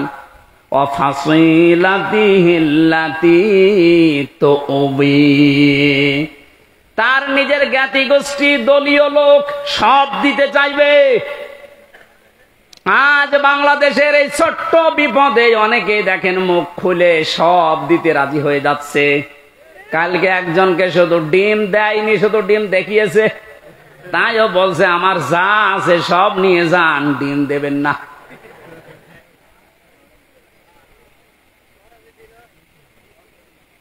বাংলার মুসলমানেরা এত কিছু শুরুই করেনি, আপনি এতটুকুতে উল্টা পাল্টা মন্তব্য করছেন, এতটুকুতে আপনার মায়া উতলিয়ে পড়ে। ব্যারিস্টার আরমানের স্ত্রীর কাছে আপনি দাঁড়ান তো, কি জবাব দিতে পারেন দেখি? পারবেন? পারবেন না। আর সুশীল সমাজের নামে আপনি এত বড় বড় কথা, এত সুন্দর কথা বের হচ্ছে মুখে। যেদিন আমার মাথায় দড়ি দিয়ে, পায়ে ডান্ডা বেড়ি লাগিয়ে, হাতের ভেতরে হ্যান্ডকাপ দিয়ে, কালো কাপড় দিয়ে চোখ বেঁধে টেনে নিয়ে যাচ্ছিল গরুর মতো, কোথায় ছিলেন আপনি সেদিন? ভণ্ডামি করা জায়গা পান না। অমানবতার প্রকাশ্য শত্রু এই যেই কয়েকজন এখন উল্টা পাল্টা কাজের কারণে জনগণের রসান হলে পড়ছে, আপনি কি মনে করছেন এগুলো আল্লাহর ওলি? এই ইনুর দ্বারা, এই মেননের দ্বারা, কালামানিকের দ্বারা, বিশেষ করে শিক্ষা ব্যবস্থা ধ্বংসের পেছনে এই দীপমণি এবং এই নভেলের দ্বারা যত ক্ষতি হয়েছে, এ জাতি কোনোদিনও ক্ষতি পোষাতে পারবে না। আপনি দেখেছিলেন কত নিচে নেমেছে শিক্ষা ব্যবস্থা, একেবারে নিচে নেমে গেছে এই মুসলমানের দেশ, 96% মুসলমান আমরা। অথচ ইসলাম ধর্ম পড়াচ্ছে দেখলাম একজন হিন্দু। কোথায় নেমেছেন আপনি? এরপর আপনার মায়া লাগে, টুকরা টুকরা করলেও গায়ের ঝাল মেটে না। কারণ আমারে শুধু ধ্বংস করেন, আমার পুরা প্রজন্ম ধ্বংস করে দিয়েছে। আল্লাহ দয়া করে হাত দিয়ে বাঁচিয়েছে, নয়তো আমরা ধ্বংস তো হয়ে গিয়েছিলাম। 96% মুসলমানের শেষে যদি একটা হিন্দু ইসলাম ধর্ম বই পড়ায়, তে কোথায় আছে আপনি শিক্ষা ব্যবস্থা বলেন?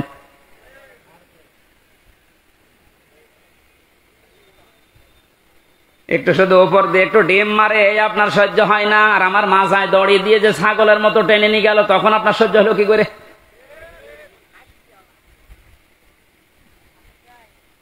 রব্বুল আলামিন বলেন, এই যে যত জ্ঞাতি গোষ্ঠী ছিল, দলের লোক ছিল, এ সব কিছুকে বলবে আল্লাহ দিয়ে দিলাম, নেন, আমারে আপনি মুক্তি দেন। আল্লাহ বলেন এতটুকুই শেষ করেনি, ওমান ফিল আরদি জামিআ, ওর দুনিয়ায় যত সম্পদ ছিল সব ও দিতে চাইবে। সুম্মা ইউনজি, এরপরও বলবে আল্লাহ তুমি আমাকে বাঁচাও বাঁচাও বাঁচাও, এই আওয়াজটা হবে। তাফসিরে 3 বার আওয়াজ দেওয়ার পরে আল্লাহ বলেন কাল্লা, কখনো না, ইন্নাহা লাযা, ও নওগাঁবাসী, শুধু ওয়াজ শোনার জন্য শুনছেন, আমি বলার জন্য বলছি তা না, এটা মিলান। এতগুলো কথা বলতে বলতে আল্লাহ কেমন কঠিন ধমক দিলেন দেখেন। ও তার নিজের সন্তান, স্ত্রী, বন্ধু বান্ধব, ভাই, দলের লোক, গোষ্ঠীর লোক, দুনিয়ার সব সম্পদ দিতে রাজি আছে, যে শুধু মুক্তিপণ হিসাবে দিলাম, আমাকে মুক্তি দেন। আল্লাহ ধমক দিয়ে বলবেন কাল্লা, কখনোই না, ইন্নাহা লাযা, তোকে আমি লাজাই দেব। এখানে একটা শিক্ষা পাবেন, শুনতেছেন? শিক্ষাটা কি? ইন্নাহা লাযা, তোকে আমি লাজাই দেব। লাজা কি? জাহান্নামের একটা দরজার নাম। সঙ্গে সঙ্গে মানুষের চামড়া খসে পড়ে যাবে।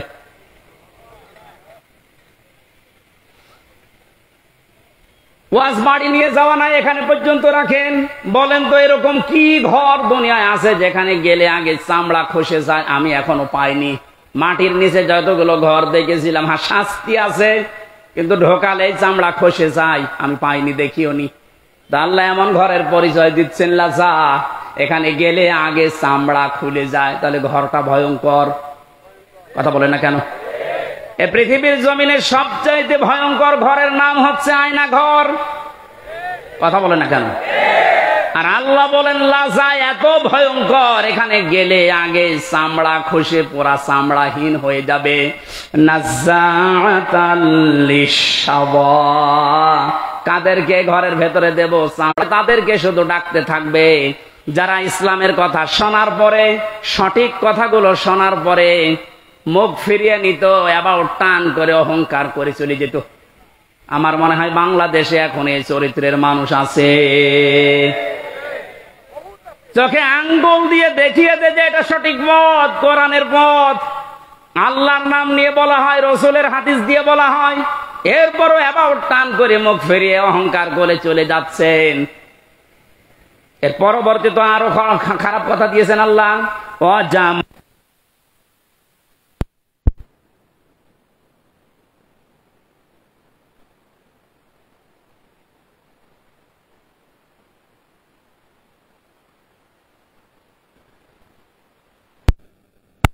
আমার তো মনে হয় কোরআনের সূরা মারিজের এই আয়াতগুলো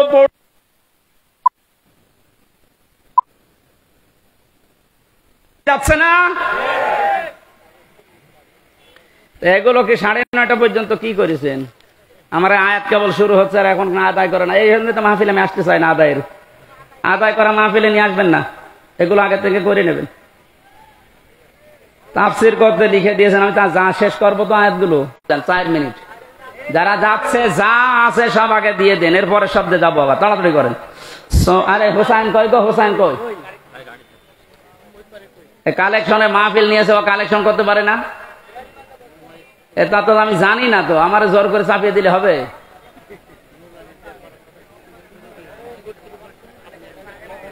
তোরে যে আমি বলে দিলাম 9:15 আসবো, তাও তো আমার শুরু করতে করতে 9:45 বেজে গেছে। সুবহানাল্লাহ। যারা আছে যে ব্যাগ নিয়ে, আপনি একটু দয়া করে 4 মিনিট সময় দিচ্ছে, এখন বাজে 49। 49 বাজে, 56 আগে শেষ করা লাগবে, তাড়াতাড়ি করে। সুবহানাল্লাহ। এই ছেলে বসো। এই কোথায় আছে এটা?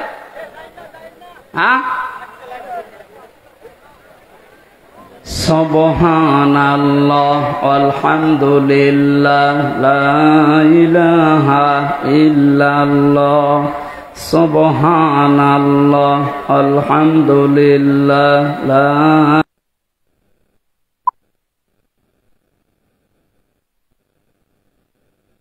ইলাহা ইল্লাল্লাহ মুহাম্মাদুর রাসূলুল্লাহ, সুবহানাল্লাহ আলহামদুলিল্লাহ,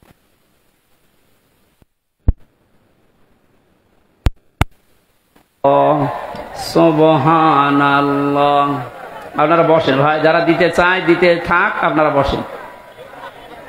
আপনার টাকা যদি কোরআন প্রসারে যদি খরচ না হয়, তো কোথায় খরচ করবেন আপনি বলেন? যা খাচ্ছেন ওগুলো পায়খানা করে নষ্ট করছেন, আর এইটা জান্নাতে আপনার বিল্ডিং তৈরি হবে। যতটুকু সামর্থ্য আছে, যদি 5 টাকা দেওয়ার ক্ষমতা থাকে 5 টাকা দিয়ে যাবেন।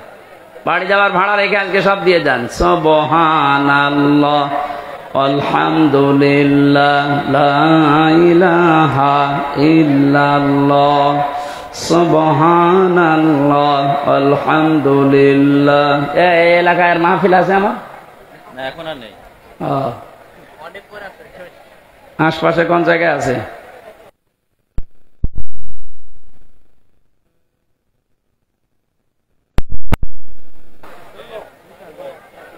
একটু বসেন বসেন বসেন, তাড়াতাড়ি করেন, 3 মিনিট হয়ে গেছে কিন্তু। আরে তোমার কি আমার কি মাথা খারাপ? সুবহানাল্লাহ আলহামদুলিল্লাহ লা ইলাহা ইল্লাল্লাহ, সুবহানাল্লাহ আলহামদুলিল্লাহ লা ইলাহা ইল্লাল্লাহ, লা ইলাহা ইল্লাল্লাহ মুহাম্মাদুর রাসূলুল্লাহ। রেখো না মনেতে ভয় বান্দা খোদার, দূর হয়ে যাবে বাধা সব, তোমার আমার এক মালিক আছেন আমাদের রব, আছেন আমাদের রব। হয়েছে? হ্যাঁ, চলে যান, এবার চলে যান। যান, যারা দিয়েছেন ওনাদের বের করে দিন। এই তাড়াতাড়ি বের হন।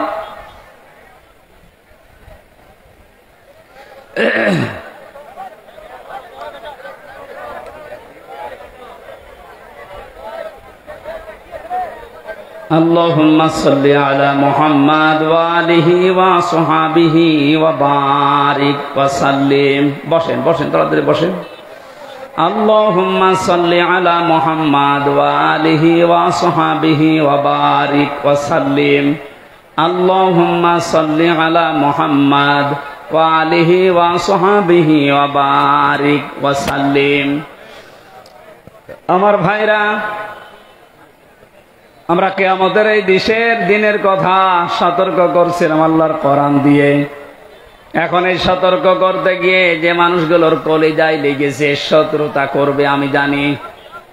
কোরআনের কথা বলার কারণেই তো গতকাল একজনের উপরে হামলা হয়েছে রাজশাহীতে, সাপাহারে। কোন অপরাধে আপনি তার জীবনটা এভাবে নষ্ট করে দিলেন? সতর্ক করছি এই কারণে, ওয়ামা আসাবাকুম মিন মুসিবাতিন ফাবিইযনিল্লাহ। আমরা যারা কোরআন দিয়ে সতর্ক করি, কোরআনের পথে মানুষকে ডাকি, কসম আল্লাহর, এই সূরা তাগাবুনের 11 নম্বর আয়াত আমরা 100% বিশ্বাস করি। কান খাড়া করে শোনেন, এই পৃথিবীর জালেম এবং মুনাফিকেরা আপনারা যতই ষড়যন্ত্র করেন, আমরা বিশ্বাস করে নিয়েছি যে মুসিবত, যে বিপদ আপদ, এগুলো সব আল্লাহ আগেই লিখে রেখেছেন, এই কারণে আসতেছে। যেহেতু দুনিয়া আমাদের শেষ না, আমাদের আর একটা টার্গেট আছে, আখিরাত। কি বললাম?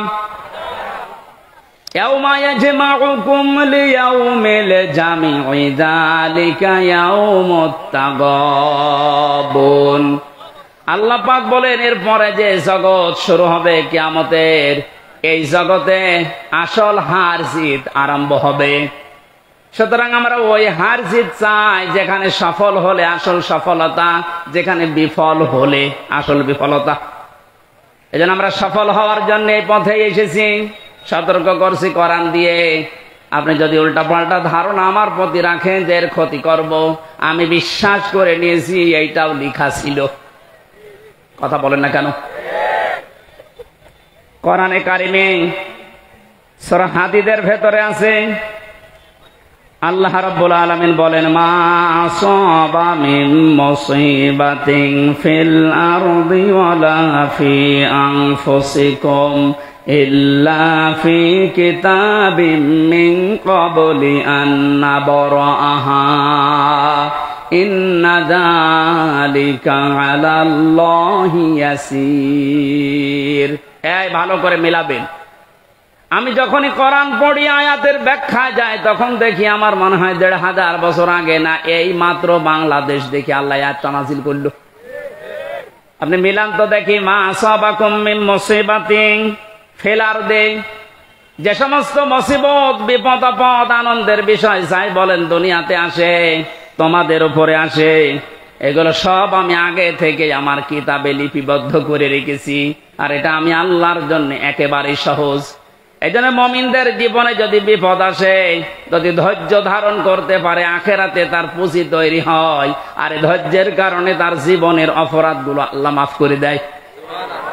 কিন্তু এই বিপদ আপদ যাদের কারণে তৈরি হয়, এই জালেমগুলোর দুইটা ক্ষতি। এক নাম্বার, ওদের দুনিয়ার জীবনে ধ্বংস ছাড়া আর কিছু। যে বরদুয়া জালেমদের জন্য মামলা দায়ের করবে সরাসরি আল্লাহ। এ বাংলাদেশে চলো জালেম ছিলেন, আপনি নিজে তো জানেন যে আপনি জালেম কিনা। আপনি জালেম যারা ছিল তারা আল্লাহর মামলার আসামি। আল্লাহর মামলার আসামিদের দুনিয়া আখিরাত তো শেষই। কথা বলেন না কেন? এই জন্য আমরা যারা বিপদে পড়ি, আমাদের কোনো আফসোস নেই, জানি এগুলো কিতাবে লেখা আছে, হবে এটা। দুইটা উপকার আমাদের জন্য। আমরা যদি কোনো নিয়ামত পাই, একেবারে আনন্দে আত্মহারা হয়ে উল্টা পাল্টা কাজে আমরা জড়িয়ে পড়ি না। আজ দুনিয়াদার যারা দেখতে পেলাম, এই 5 তারিখ থেকে 31 তারিখ পর্যন্ত আখিরাতের টার্গেট যাদের নেই, কিতাবে যাদের বিশ্বাস নেই, এই মানুষগুলো 5 তারিখ থেকে 31 তারিখ পর্যন্ত বিজয় একটা পাওয়ার পর পরে তারা লুটপাট আরম্ভ করে দিয়েছে। তাদের পূর্বের চরিত্র আবার মনে হচ্ছে ফিরে এসেছে। কিন্তু কোরআনে কারিম জানাচ্ছে, লিকাইলা তাসাউ আলা মা ফাতাকুম ওয়ালা তাফরাহু বিমা আতাকুম আল্লাহু লা ইউহিব্বু কুল্লা মুখতালিন ফাখুর।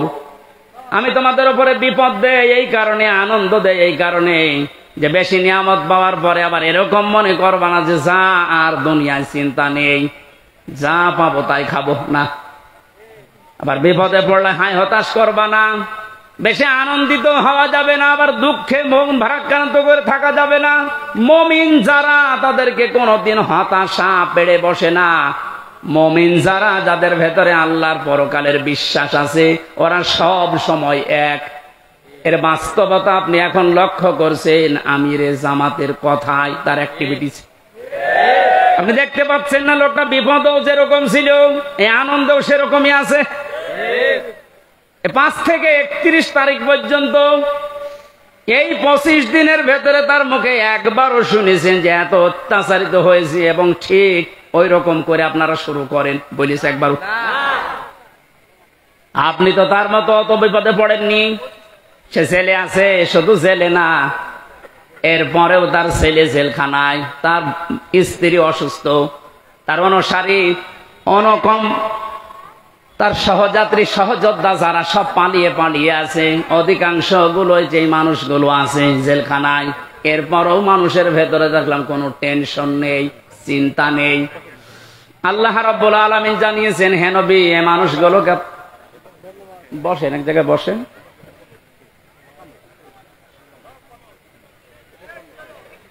কোন নিয়ামত পাবার পরে যেন আমরা একেবারে আনন্দে আত্মহারা হয়ে কোন মানুষের উপরে জুলুম, অত্যাচার, নির্যাতন না করি, সে কথা আল্লাহ এই আয়াতের ভেতরে জানিয়েছেন।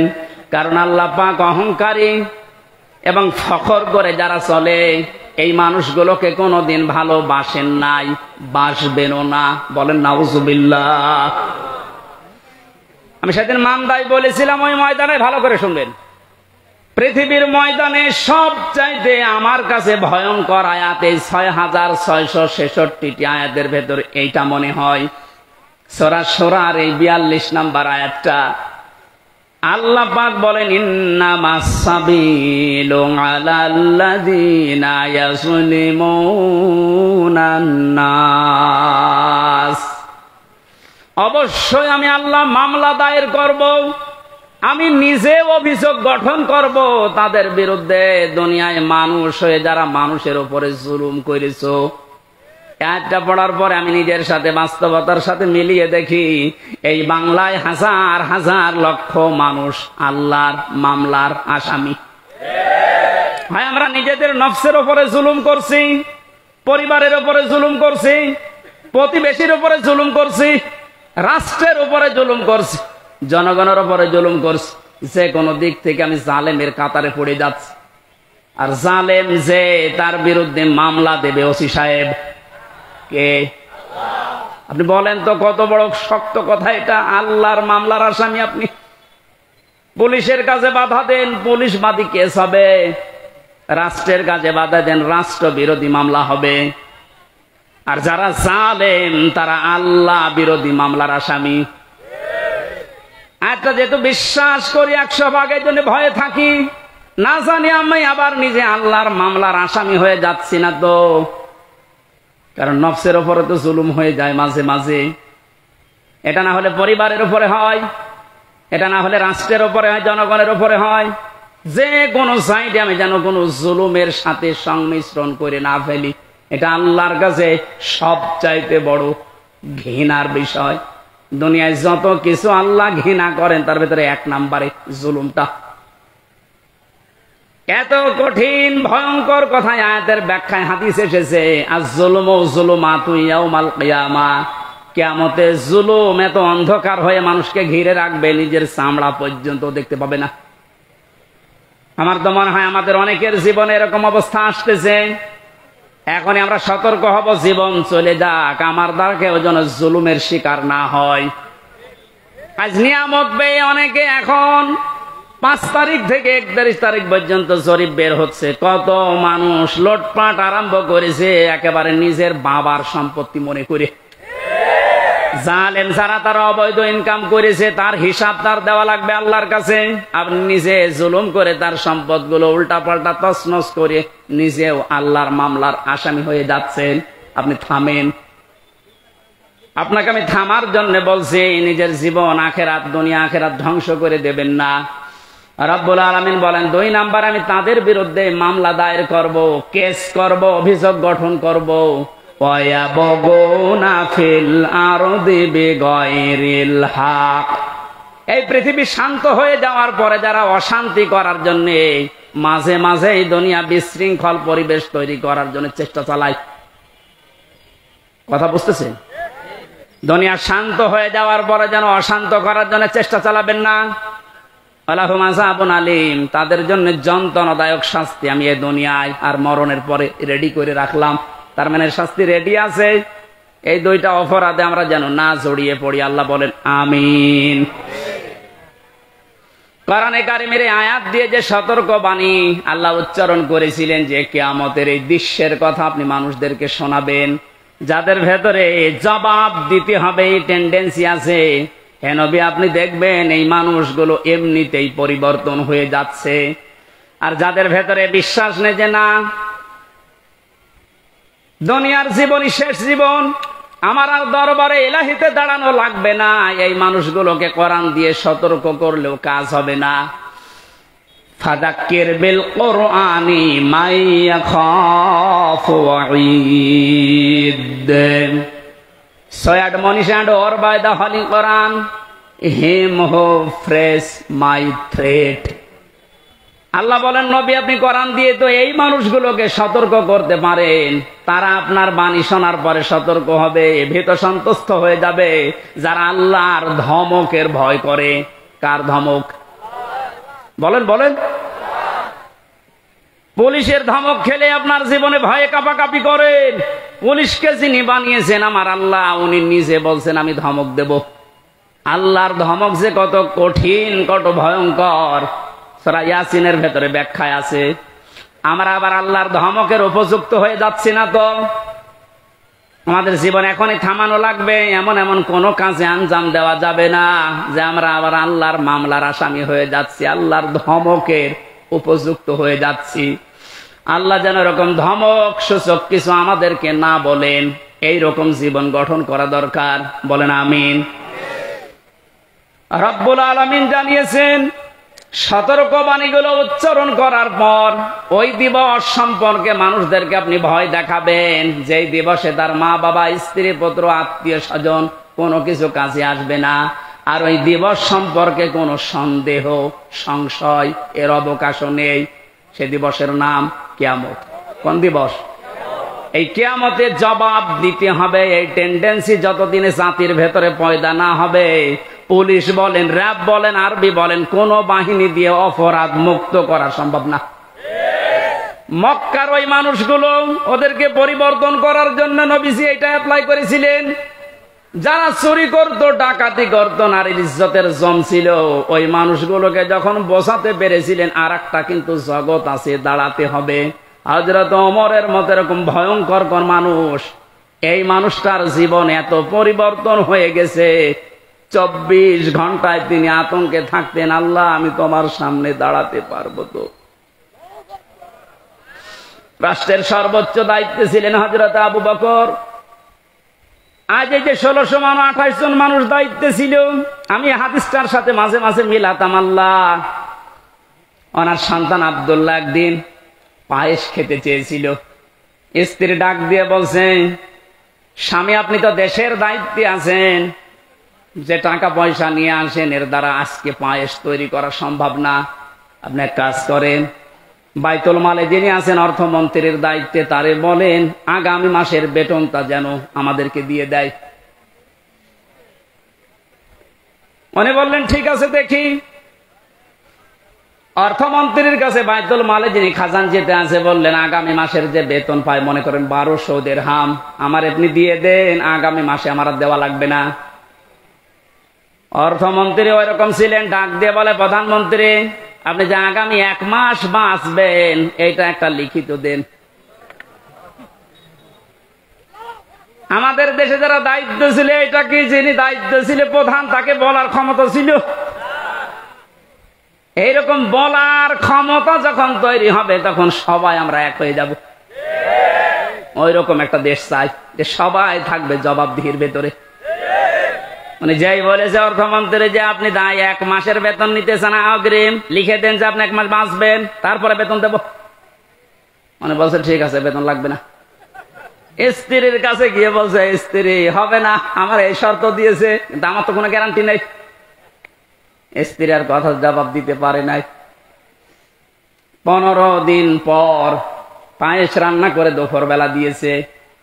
মানে খাওয়া বন্ধ করে দিলেন, ডাক দিয়ে বলেন স্ত্রী দাঁড়াও, আমি তো আগাম বেতন নিয়ে আসি নাই, যা প্রতি মাসে মাসে দেয় ওইটাই দিয়েছি, কোথায় পেলে? স্ত্রী উম্মে রোমানা ডাক দিয়ে বলে স্বামী আমার, আপনাকে আমি বলেছিলাম আপনি পারেন নাই, কিন্তু আপনার উপর আমার কোনো রাগ নেই। যেই টাকা আপনি আমাকে হাত খরচের জন্য দেন প্রতি মাসে মাসে, ওখান থেকে আমি 1 মুঠা করে চাল, আটা যাই বলেন তুলে রাখতাম। 15 দিনে প্রায় 2 কেজি হয়ে গেছে। এটা আমি পাশের বাড়িতে বিক্রি করে এই পায়েস রান্না করেছি। হযরতে আবু বকর সিদ্দিক সন্তান আব্দুল্লাহ খাবার খাচ্ছিলেন, আব্দুল্লাহকে ডাক দিয়ে বললেন, তাড়াতাড়ি খেয়ে শেষ করো। ছেলেটার হাত ধরে নিয়ে গেলেন বাইতুল মালে। অর্থ মন্ত্রণালয়ের দায়িত্বে যিনি আছেন খাজানসি অর্থমন্ত্রী বললেন, ভাই আগামী মাস থেকে অন্তত 1200 টাকার জায়গায় আমার 1000 টাকা করে বেতন দেবেন। কারণ আমি যা দেখলাম 1000 টাকা হলো আমার সংসার চলে যাচ্ছে। ওই 200 টাকা থাকলে আমার জনগণের কাজ হবে। কি টেন্ডেন্সি তৈরি করেছিলেন তারা, বলেন তো? তারাও তো আমার মতোই মানুষ ছিল, আমরা পারি না কেন? এই যে জবাব দিতে হবে আমার মালিকের সামনে দাঁড়িয়ে, এটা যতক্ষণ পর্যন্ত 100 ভাগ আপনি বিশ্বাস না করবেন, আপনার দাড়ি লম্বা হতে পারে দরবেশের মতো, আপনার জব্বা লম্বা হতে পারে, 14 বার হজ করতে পারেন, কিন্তু আপনার জীবন পরিবর্তন হবে না। আপনার জীবনকে আপনি পরিচ্ছন্ন করতে পারবেন না। নওগাঁবাসী, আমি আমার ইমান থেকে কথা বলছি, যতটুকু আমি মানতে পারবো বলে বিশ্বাস করি আমি ততটুকুই বলছি। আমরা যেন এই রকম চরিত্র অর্জন করতে পারি কোরআন কেন্দ্রিক, বলেন আমিন। ফারিকুম ফিল জান্নাতি ওয়া ফারিকুম ফিস সাঈর। সর্বশেষ আল্লাহ যখন শেষ করে দেবেন বিচার আচার, এক দলকে জাহান্নামে পাঠিয়ে দেবেন, এক দলকে জান্নাতে পাঠিয়ে দেবেন। এইটাই ফাইনাল, এই শেষ। আমরা যেন যে কোনো এক দলে যেতে পারি তা না। এই যে ফারিকুম ফিল জান্নাহ, আল্লাহর বানানো যে বাগান জান্নাত, এইটাই আমার জীবনের আসল টার্গেট বানানো দরকার। এখানে না যাওয়া পর্যন্ত আমার কোনো বিশ্রাম নেই। কারণ আসল জীবনের সফলতা কিন্তু এই বাগানটা। ফামান যুহজিহা আনিন নার ওয়া উদখিলাল জান্নাতা ফাকাদ ফাজ। আল্লাহ বলেন, ওই লোকটার জীবন তো সফল, যাকে বিচার আচার করার পরে আমি আল্লাহ জাহান্নাম থেকে মুক্তি দিয়ে জান্নাতি বলে ঘোষণা দিয়ে দেব, এই লোকটা সফল। সুতরাং ওই জায়গায় পৌঁছানোর আগে আমাদের জীবনের আসল ফাইনাল খেলা নেই, ওইটাই আসল ফাইনাল খেলা। চূড়ান্ত ওই খেলায় যেন আমরা জিততে পারি। আমাল হায়াতুদ দুনিয়া ইল্লা মাতাউল গুরুর। পৃথিবীর মানুষ বারবার বলছি, শোনো, দুনিয়ার জীবনটা কিন্তু খেলাধুলা, রং তামাশা। আল্লাহ আমাদেরকে এটা বোঝার তৌফিক দিন, আমিন। বারাকাল্লাহু লানা ওয়া লাকুম ফিল কোরআনিল আযীম। আল্লাহুম্মা আমিন। লা ইলাহা ইল্লা আনতা সুবহানাকা ইন্নী কুনতু মিনাজ জালিমিন। লা ইলাহা ইল্লা আনতা সুবহানাকা ইন্নী কুনতু মিনাজ জালিমিন। ফাসতাজাবনা লাহু ওয়া নাজ্জায়নাহু মিনাল গাম্মি ওয়া কাযালিকা নুনজিল মুমিনিন। রব্বানা যালামনা আনফুসানা ওয়া ইল্লাম তাগফির লানা ওয়া তারহামনা লানাকুনান্না মিনাল খাসিরিন। রব্বুল আলামিন, সারা জীবন অপরাধ করে জীবনটা নষ্ট করে ফেলেছি। হাত উঠে কথা বলবো ভয় করে, লজ্জা করে। পেছনের দিকে তাকালে জাহান্নামের আগুন ছাড়া কিচ্ছু দেখা যায় না। আল্লাহ আমাদের অপরাধের দিকে তাকালে হয়তো তোমার মাফ করতে ইচ্ছে